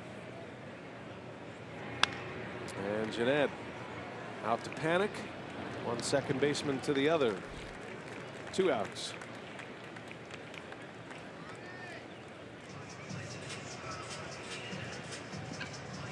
And here comes Braun with 2 away. Key at bat in this game with a strikeout in the 3rd. Braun topped the Brewers home run leaderboard last year. He had 25. Bounce back year for Ryan. Made the All-Star team a year ago. List of the guys still here with the team. Right. Yeah, there were others on that list that had more homers. No longer here. Braun rifles one, and Span goes all the way to the track. He can't come up with it. Now Braun thinking about 3, and he'll stop at second with a double. So Cueto got him last time, and Braun returns the favor this time. It's a 2-out double here in the 6th inning. Yeah, this time with 2 outs and nobody on. Ryan Braun able to find the gap. There's a changeup, same pitch that struck Braun out his last time up with the bases loaded. This one stayed up in the zone a little bit more. And Ryan Braun able to hit it hard. And Spin, that was going to be a double regardless of whether he got in the glove or not. That was a nice swing by Brawny on a mistake changeup. And after he got to second base, Brawny said that wasn't a very good pitch. Said, all right, you're ready for that one. And he got me that time. Let's see if Lucroy can cash it in. 2-1 Giants. And Lucroy jammed, little grounder to Belt, and that's that, just like that. So a 2-out double. Johnny Cueto through 6. Nelson back at it. Giants still lead.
Up 2-1. And tonight's time of the game winner, Fred's Fast Track in Milwaukee, if they call the Brewers in the next, not the next 24 hours, 8 a.m. tomorrow. I knew I was going to do it. At 414-902-4572, they get 40 Miller Lite beer pen tickets to a Friday night game. This offer courtesy of the Tavern League of Wisconsin and Miller Lite. 8 a.m. tomorrow. Okay. It's a good reminder. Not sure if Fred's Fast Track is open at 8 a.m., but that'd be just closing up about that time. Oh, it is the Fast Track. Have you been there? no, I have not. Well, put that on your list. Gotta go. Jimmy Nelson back at it. He'll start the 7th inning. At least I don't remember going. Matt Duffy will lead off for the Giants, followed by Crawford, and then the pitcher spot. Surely Cueto will bat here with the lead and pitching well. Giants scored in the 3rd on a Crawford leadoff homer, a no-doubter into right up in the Loge level, and then it was Duffy, the man at the plate, who drove in a run on a fielder's choice. That was in the 4th inning. That was actually a significant inning for Jimmy Nelson, as the Giants put the first 3 on with Belt, Duffy, and Crawford coming up, and Nelson only surrendered the 1 run. Bases loaded, nobody out. Yeah, both of these pitchers are making some big pitches when they've needed them.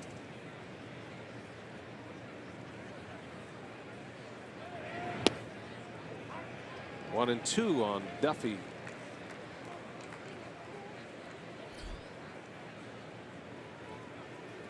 .75 pitches for Nelson, and 51 of them strikes.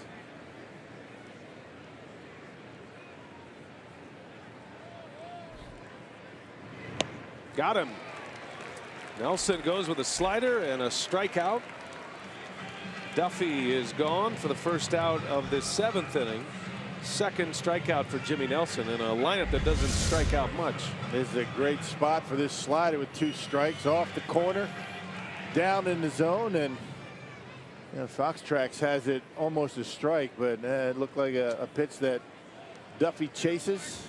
You see where Lucroy ends up catching it. That's a good 2-strike slider.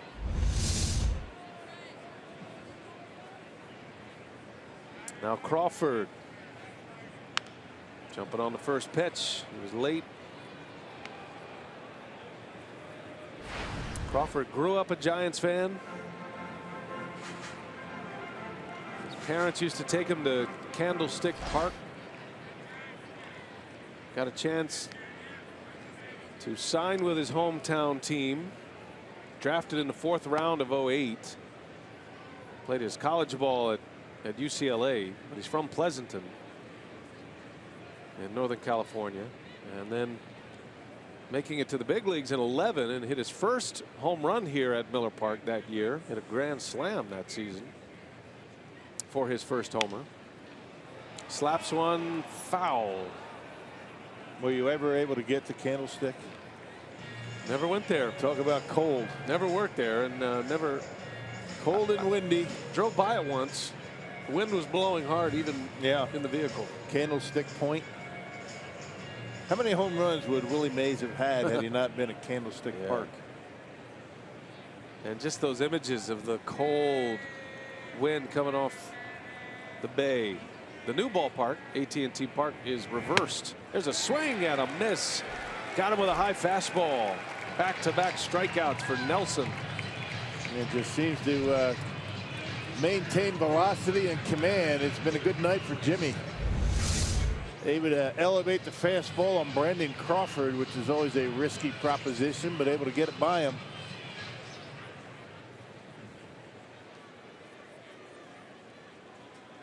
Got something on it. Good light to that fastball here in the 7th. So 2 outs and Cueto up there. Yeah, it's hard to imagine that the Giants in those latter years at Candlestick, and there was real talk that the Giants would move out of San Francisco, an organization that began in New York originally and now one of the model franchises. As Cueto bounces out, nice and tidy for Jimmy Nelson. 3 up, 3 down, 2 strikeouts. See if the Brewers can get some runs for him tonight.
Giants 2-1 on the Potawatomi scoreboard. Bottom of the 7th here. The Brewers coming up against Cueto.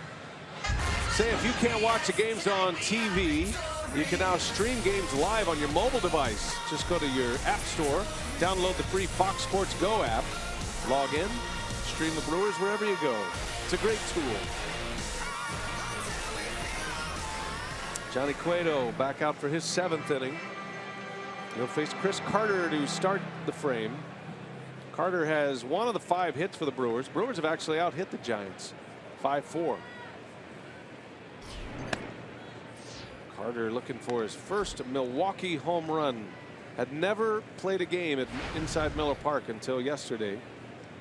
In a ballpark that seems tailor-made for a guy with his power. Most home runs since 2013. Look at the names on this list, and there is Chris Carter, 90. And not exactly an everyday player during this stretch either. You got a chance to be one this year for sure. Carter with the A's first and then the Astros. Just didn't hit for a high enough average to stay in the lineup every day. High strikeout numbers as well, but Carter signed a free agent deal, the only free agent the Brewers went out and signed, and the promise that he could play every day and work on his game at first base. And let's see what he can do at the plate this year. Just got under this one. A high pop-up, shallow center. Span will make the play for out number one. May get a 3-1 count, and you figure I got to be getting a fastball here. He throws a slider, takes a little off, and has Carter on a one-hand swing.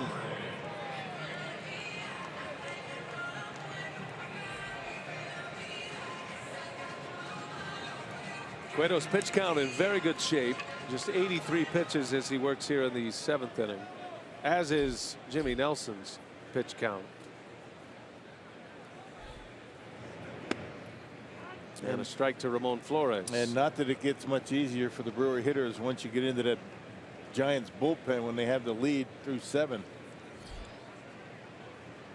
Giants have a terrific pen. And a good mix of everything out there too. Some finesse, a lot of power. Flores with a base hit. His first hit as a Brewer. Ramon Flores singles to right. Yeah, he's a guy that keeps that bat in the hitting zone a long time and was able to keep the bat in there long enough when his changeup from Cueto left it upstairs. Similar location to the changeup that Ryan Braun got for his double last inning. Well, now we'll see if the Brewers can pop one here. Cueto starting to leave a couple of those changeups up in the zone the last 2 innings. Aaron Hill with plenty of power. Steps in 0 for 2. He hit one sharply last time up, but hit it so hard it carried out to Span in center field. Starts him with a fastball for a strike.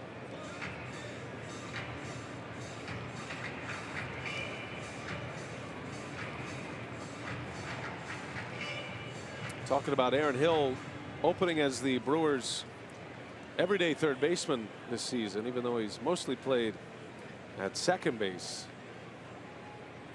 Happy to have the playing time, though. Pops it up. Back is Crawford. And out number 2. Hey, this season kids eat free every Sunday at Miller Park at all Sunday home games. Kids 14 and under will get a free hot dog, bottled water, apple slices, and ice cream treat courtesy of Pick and Save, Blue Bunny, and Heinz. To learn more, go to brewers.com/promotions. Sounds like a good deal. It's all about the kids, Rod. Yeah. 2 outs. Here is VR, the switch hitting shortstop.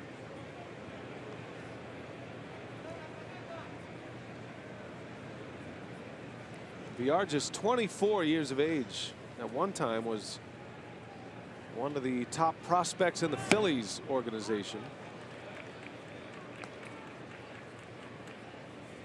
VR at the plate, presented by Blaze Pizza.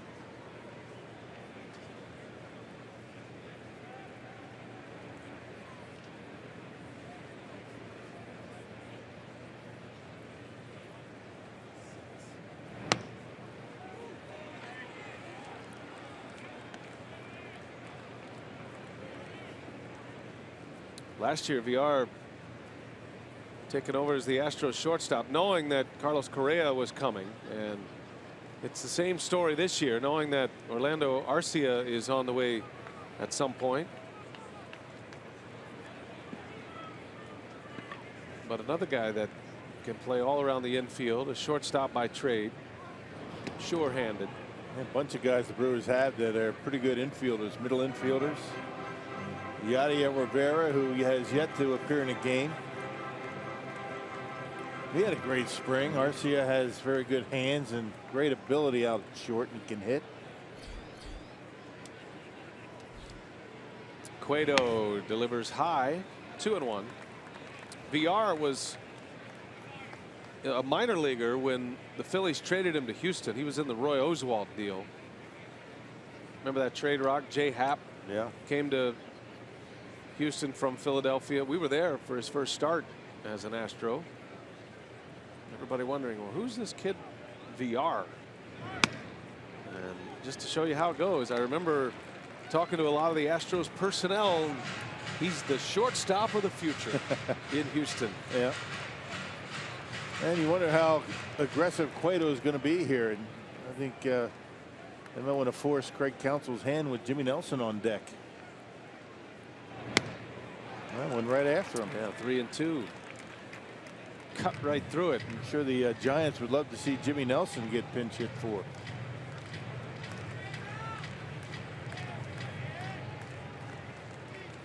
With Michael Blazek loosening in the bullpen. Payoff pitch, runner goes, and VR fouls it away.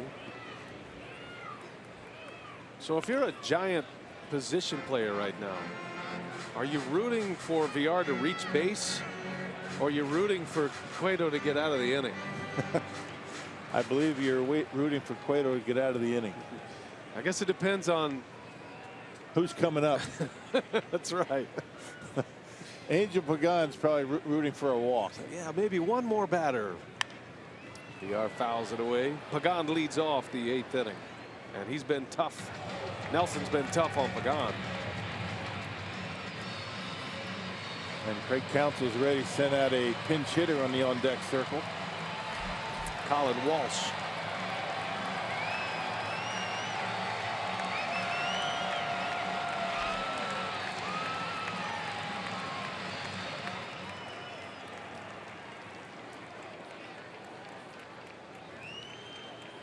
Three-two, 2 outs. Flores off, and a bouncing ball off the glove of Belt. Right there is panic, and he hits Cueto to end the inning. It'll go 3-4 to 1. Cueto through 7, still in the lead, 2-1.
Wisconsin is brought to you by Miller Lite, the original light Pilsner.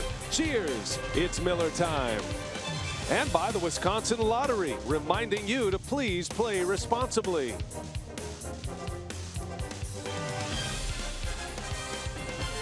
We go to the 8th. Jimmy Nelson back on the mound. Giants lead 2-1. It has been that way since the Giants scored in the 4th inning. 9-1-2 coming up. Angel Pagan leads off for San Francisco. Nelson's been terrific, but he finds himself behind as Cueto has been slightly better. Brewers scored their lone run in the 2nd. Actually, that run came in on a double play ball, so no RBI tonight for any of the Brewers hitters. Giants got one in the 3rd, added another in the 4th. And the pitchers have been putting up zeros ever since. First breaking ball that Nelson has shown Pagan tonight. Nelson's been eating alive Pagan with the fastball this evening. And you love the way Jimmy's been able to work quickly. A lot of confidence, knows what he wants. Lucroy dropping down the right signs, and one of the few times that Jimmy has been behind in the count. He's only walked one.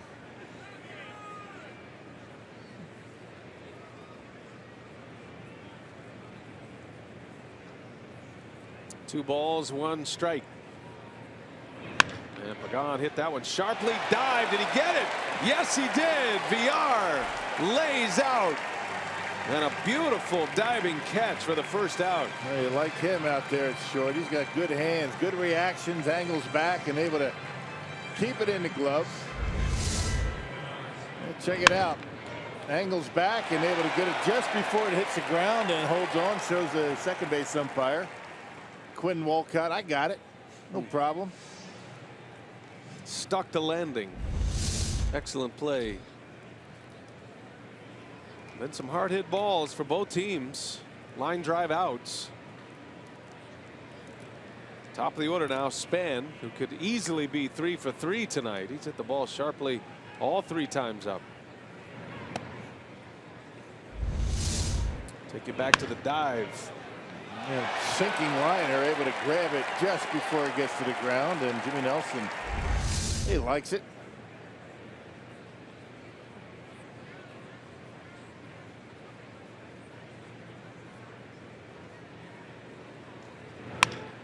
On the ground, through, base hit.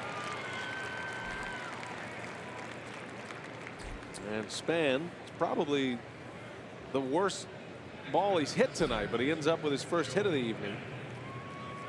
He's going after Chris Carter.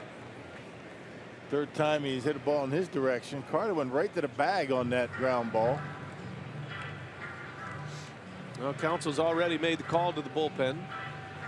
So he was going to let him ride as long as he didn't have any base runners, and should get a nice hand as Jimmy Nelson exits here in the 8th.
Is behind 2-1.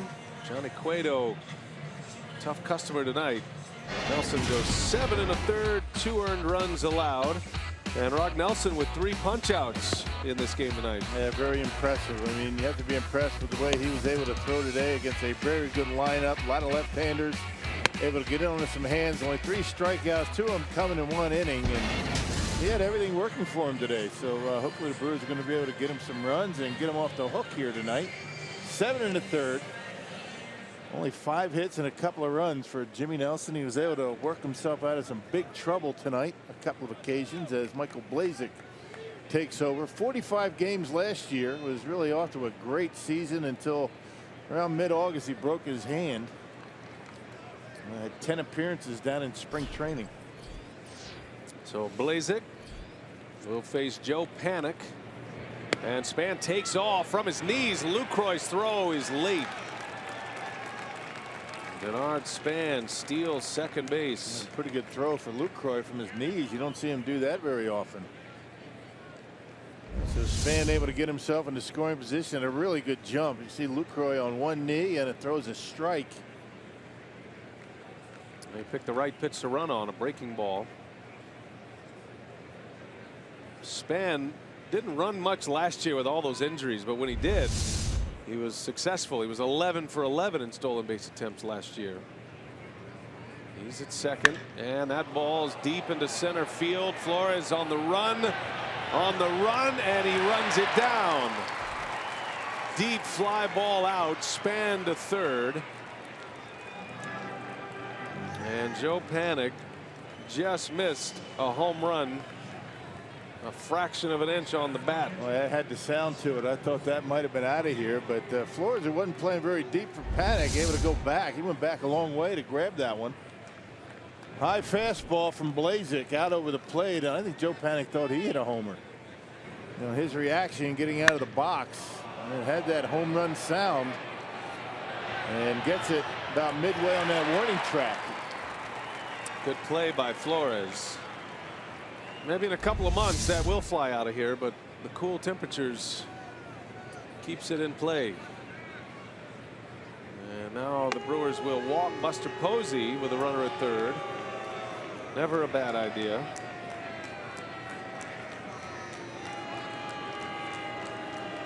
Hunter Pence due next. Pick your poison. Right. Posey's been swinging the bat a lot better than has Hunter Pence so far. Pence with a base hit, an infield hit tonight.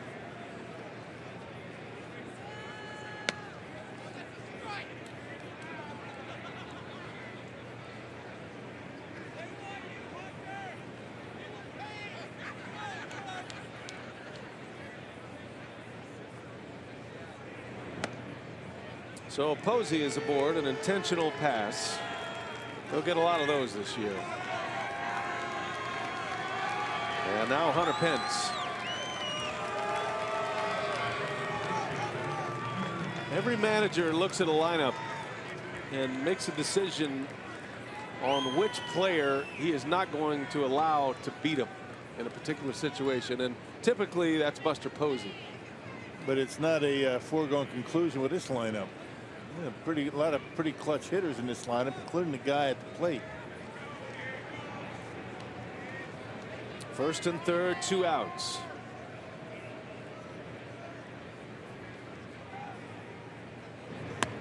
He starts him with a breaking ball in there for a strike. Good curve. The Giants tonight 1 for 8 with runners on base. And that one hit was an infield hit by Pence. Did not produce a run.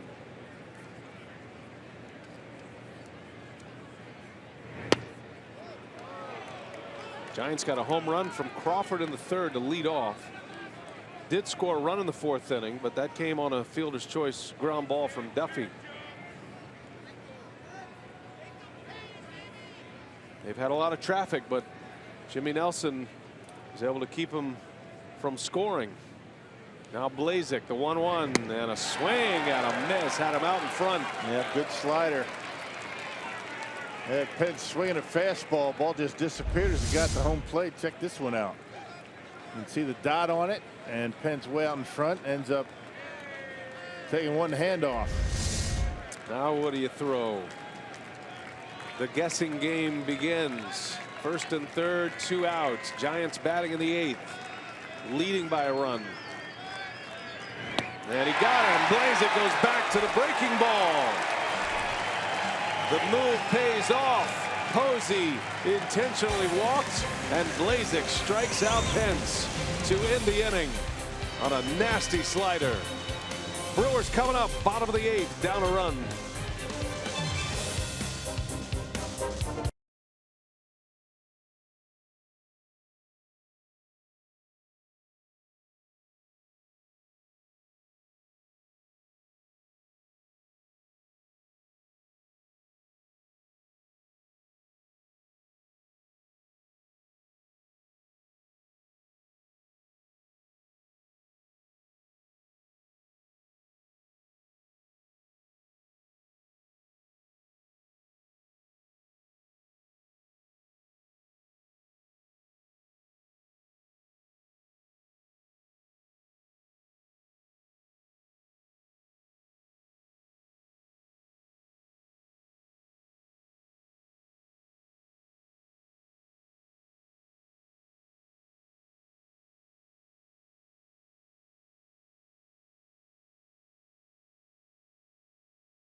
to start this 8th inning, down only 2-1 to San Francisco. A classic pitcher's duel tonight. We've seen some very good defense, but really Cueto and Nelson going at it toe-to-toe. You know, you talk about pitchers going out and throwing strikes and staying ahead of hitters, keeping hitters off balance. When you look at what these two pitchers did tonight, it was excellent. Cueto very good, giving multiple types of deliveries, getting our people off stride. And what about Jimmy Nelson? Getting himself in trouble. It's really special. A young pitcher being able to get himself in trouble, get out of it. Jimmy Nelson's done a nice job tonight. Fellas, Augie's in his elements. We're going to have a good Brewers Live postgame. Let's hope the Brewers can get a win here. We'll hear from Craig Counsell, get inside the clubhouse. All the good stuff coming up next. Sounds like a lot of teaching moments from Jerry Augustine on this Tuesday night. Game 2 of the season. Colin Walsh pinch hitting. Johnny Cueto is out. Sergio Romo, the Giants setup man, is in. Has been their closer in the past. He's closed World Series games, as a matter of fact. Yeah, 70 games last year. Yeah, 2013 he had 43 saves. He's a setup man now, and this Giants bullpen about as good as it gets with Romo and Santiago Casilla at the end of the game. You see his numbers a year ago. Outstanding work. A lot of sliders from Sergio Romo in his 9th season, every one of them with the Giants. Colin Walsh made his major league debut yesterday for the Brewers. Got a pinch hit appearance and ended up in the outfield for the Crew. He's an infielder as well, can play all over. 2-1 pitch and a strike, spins one in. And for Walsh, this is one of those moments. I'm sure you have seen Romo all these years pitching on television, pitching in big games. Now you're 60 feet 6 inches from him. And you get to try and hit that slider up close and personal. Not much of a scouting report you have to think about. A lot of sliders. Another one. You know, fastballs that he throws are normally out of the zone. Johnny Cueto exits 7 innings, 96 pitches, and just the 1 earned run. It's a big league beard right there. There's a lot of swag to that beard. Haircut, beard. It's a kind of look that doesn't play well in the minor leagues, but if you're getting outs, recognizable in the big leagues. Walsh hits it hard to right, and Pence has to make a basket catch. Playing on the warning track, playing no doubles out there, and didn't have too far to go. He froze. But you could do that when you're playing that deep. All right, Walsh hit that one right on the screws. Little humpback liner out there on the right. Didn't get the backspin on it. Penn's still thinking about that strikeout. It was a big out. Struck out with runners at the corners in this 1-run game to end the top of this inning. And now Santana. And a spinner for a strike from Romo. Domingo back in the leadoff spot and never hit leadoff ever in his professional career in the minor leagues. And the Brewers are going to take a shot that he can hit leadoff this year in the big leagues.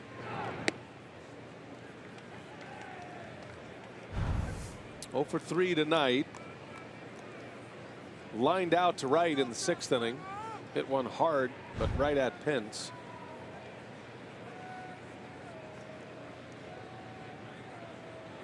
Posey wants it outside, and a ground ball in the hole. Duffy checks it, throws it, and it's in time. Patient. 2 up, 2 down. And Santana gets down that line really well. He can run those long strides. Duffy knew it. He got rid of it quickly and had something on it.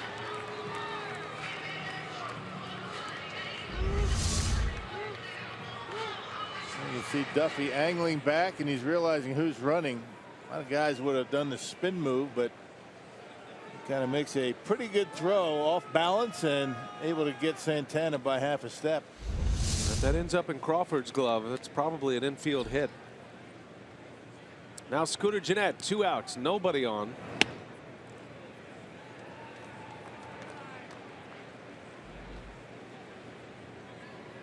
Gennett singled in the third. Brewers have 6 hits. They've only been able to score once. Way back in the second inning.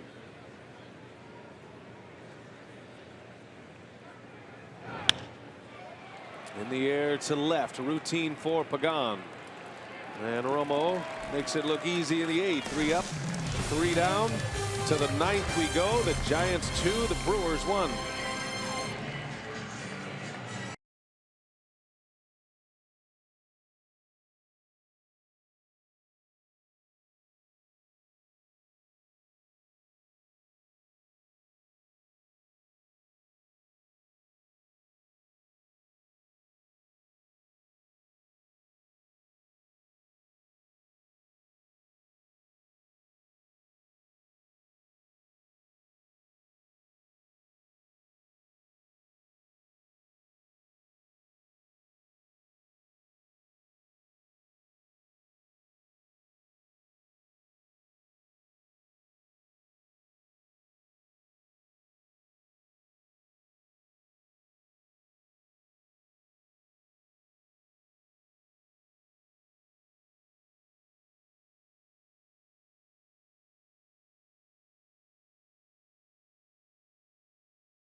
Council is going to use this opportunity to get Jeremy Jeffress in the game. Quick reminder here that T-Mobile customers can get a free season-long subscription to MLB.TV Premium. Go to T-Mobile.com/MLB to sign up now and catch every moment on America's fastest-growing LTE network. So the defense stays the same, courtesy of Menards. Flores getting his first start in center field for the Brewers. After working a couple of games there this spring, and now Jeffress is in to pitch to Lucroy. The Brewers closer, even though Council hasn't necessarily named Jeffress as the closer, he's his best bullet in the bullpen, and he'll get this 9th inning to try to keep it at 2-1. Yeah, he needs to get Jeffress in a game as well. And Jeremy had a terrific season a year ago, 72 appearances. Look at a 5-0 record out of the pen. And he's hoping to get a couple of runs after putting up a 0 for these Giants. And a 265 earned run average.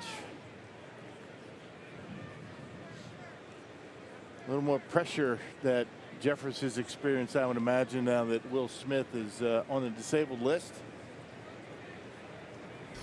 Smith on the DL with a knee injury. The LCL in the knee, the lateral collateral ligament, and that's a bunt with the shift, and it's perfectly placed for Brandon Belt. So a base hit, and Belt is aboard to start the 9th inning. That's not a bad idea to start the inning. And with men on base, you're probably not going to see that from Belt, but you know, with nobody over there on the left side of the infield, you lead off the inning, get a base runner. Yeah, the risk that you take when you put a shift on like that. And Brandon Belt with a base hit, his first of the night. He's 1 for 4. The Giants now with 5 hits. And here's Matt Duffy. Well, like Jimmy Nelson, Jeffress comes with a power sinker as well. And he'll set 93 to 97 miles an hour. So between Blazek and Jeffress and Jimmy Nelson, the Brewers are bringing the heat tonight. They got a good curveball to go with that power fastball and a split changeup that he's been throwing. Started throwing that last year.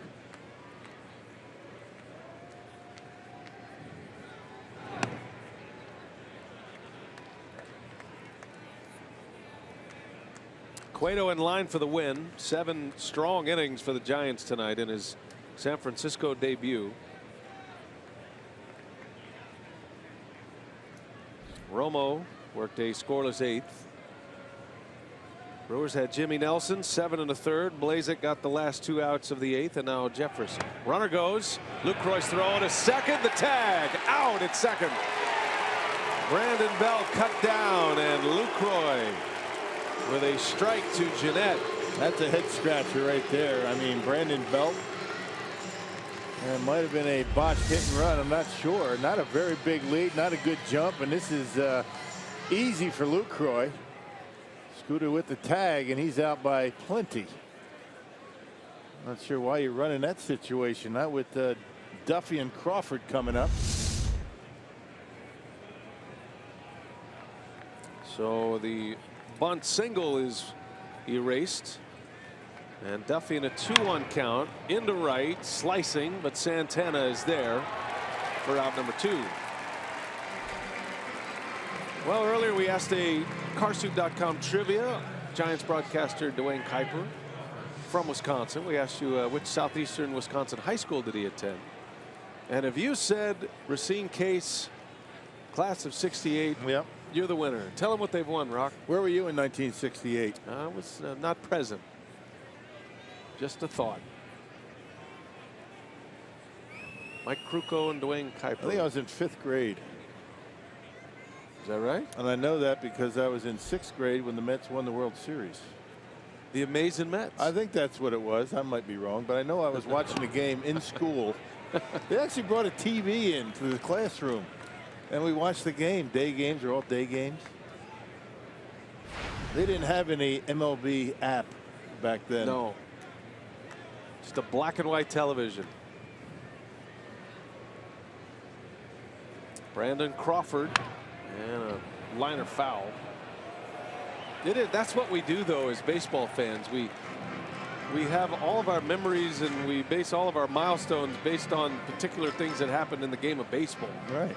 Yep. The '69 Mets, and you do a placeholder where you were that year, then you can go anywhere. I mean, think about how great that teacher was, allowing us to watch the World Series game in class. Awesome. Very cool. There had to be some life lessons he was trying to teach us. That's good for the math skills. Crawford into the gap in left center on an 0-2 pitch. And he's thinking about 2. He's on his way. The throw up the line. And Crawford's going to reach. Well, a good throw gets him. It was just up the line too far. It actually looked like Crawford was going to stop, but he read the throw. He saw that the throw was off the mark, and he kept going. That's why he make that big turn, and it's not a bad idea to try and stretch a little bit with 2 outs and nobody on. Ronnie normally very accurate with these throws. That one not even close, and Crawford in there with a double. That's some heads-up base running. He kind of thought about slowing down, but he saw where the throw was going, as you said, and he took off. Smart. Braun did throw out a base runner at second yesterday, Duffy. Crawford gets him this time. Hustle double, 2 outs. Here's Gregor Blanco pinch hitting. And a wave and a miss. Good idea as the pinch hitter was up there looking for a fastball.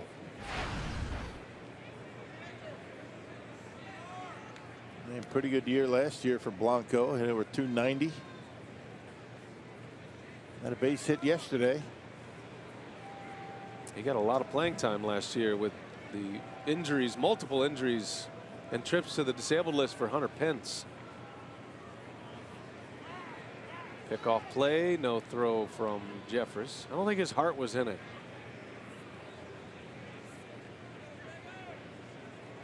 We've seen 2 days of Jonathan Villar at short. I think he really likes to sneak in behind the hitters, or the base runners, I should say, and put that pickoff on. Yeah, keep them close. Might not be able to score on a base hit.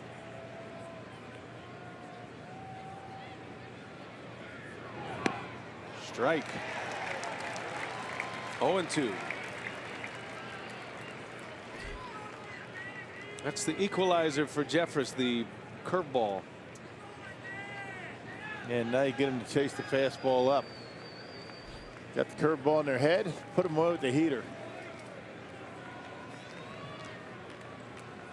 0-2 to the pinch hitter. It's a big run to leave stranded for Jeffers. Brewers will have Braun, Lucroy, and Carter coming up in the 9th. Swing and a miss. He struck him out. Back to the off speed. The curveball does it. Inning over, and the Brewers head to the bottom of the 9th, down a run, and Ryan Braun ready to lead off. 2-1 Giants. Last call for the Brew Crew.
Well, it's been a terrific game thus far. Very well played. Great pitching tonight. But the Brewers find themselves trailing 2-1. Brewers baseball tonight on Fox Sports Wisconsin, presented by Potawatomi Hotel and Casino. Last call for the Crew here, and Ryan Braun will lead off against the Giants closer Santiago Casilla. A 38 save season last season and one of the game's best. Yeah, 279 earned run average a year ago in 67 appearances. 38 out of 44, so he's not perfect anyway, so the Brewers need a couple of runs. Romo worked a scoreless 8th, and Casilla facing Braun, who takes a ball away. Casilla's got the velocity, got some breaking stuff. He won't overpower you with a 95+ fastball, but he's got plenty on it.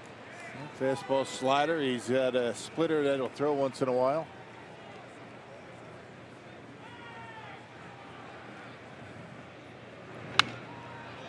He was late on that. Braun fouls it off.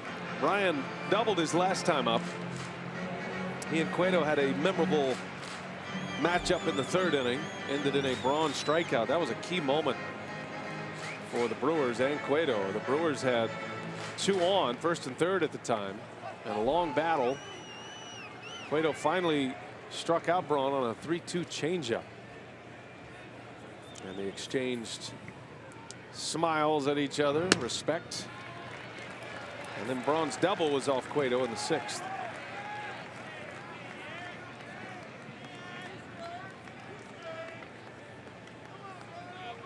Brewers looking for a walk-off win against the Giants tonight after a lopsided loss yesterday on opening day.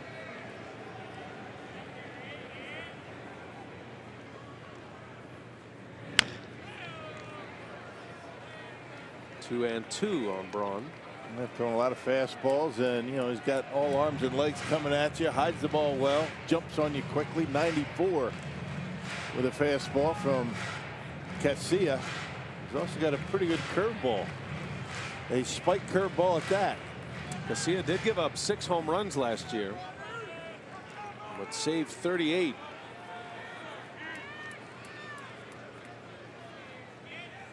2-1 Giants. 9th inning. 2-2 pitch. Popped him up. And Hunter Pence for the first out. Well, the last game of the series will be tomorrow afternoon. Our Miller Lite, what's on tap? And another newcomer to the Giants, Jeff Samardzija, on the hill against Taylor Youngman. Matt Garza was the original starter in that slot. He has been placed on the disabled list.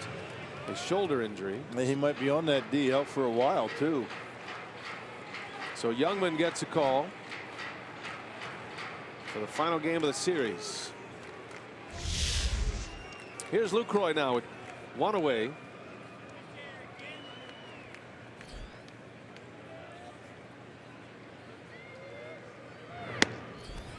Giants pitching has retired 6 straight now.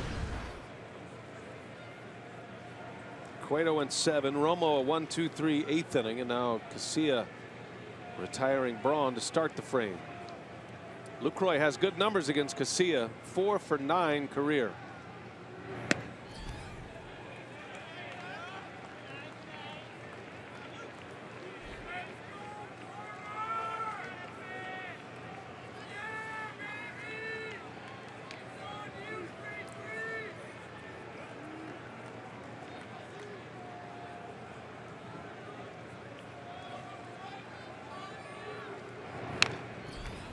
One and 2.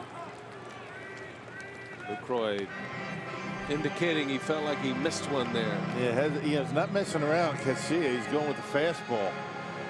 And 94, 95 miles an hour. He's got good sinking movement on it. Really haven't seen a breaking pitch for a strike. Did not see Casilla yesterday. Giants didn't need him. 1 ball, 2 strikes on the Brewer catcher. Ground ball foul past third.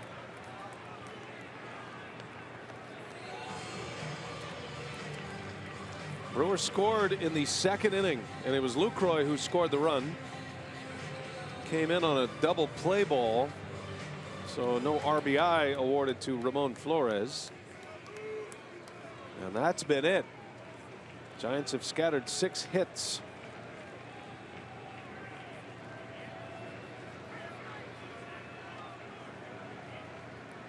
Casilla ahead in the count, 1 and 2, and Lucroy goes a strikeout on a fastball.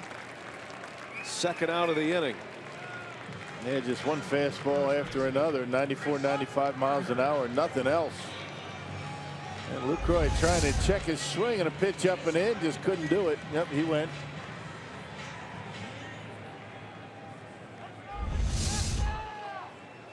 So the Brewers down to their last out here, and Chris Carter will step in.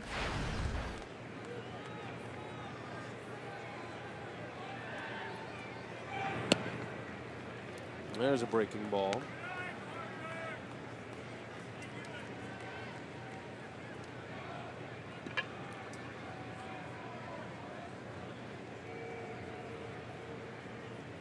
Posey wants a fastball. And Carter takes it inside. 2-0 now. One of the things about Casilla makes him so good in the clutch situations, he's not afraid to throw any of his pitches in any count, which makes him tough to get a read on if you're a hitter.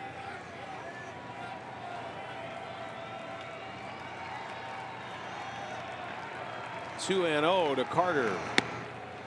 A slider strike. That's some pretty good location right on the outside corner.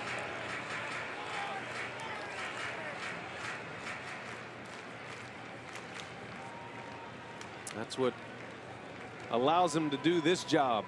Get those final 3 outs. He's got guts. Trusts his stuff. 2 and 1, and a fastball strike. Perfectly placed. Yeah, Carter looking for something middle in to knock out of here to tie it up. Casilla not giving it to him. Well, what does he give him here? Fell behind 2-0. Carter now even 2-2 with 2 outs, and down he goes. Ball game. Santiago Casilla, pinpoint control, picks up his first save of the year. Johnny Cueto wins it today. And Jimmy Nelson, a tough luck loss. 2 earned runs in 7 1/3. Giants win 2-1. Crawford goes deep. And we're set up for Brewers Live postgame. Craig Kashawn, Jerry Augustine have it for you, and it's coming up right now. Craig? Okay, BA, a 12-3 win yesterday, a 2-1 win tonight by San Francisco. They're making a statement early on in the season. We'll hear from Craig Counsell break down this great pitching matchup when we come back to Brewers Live.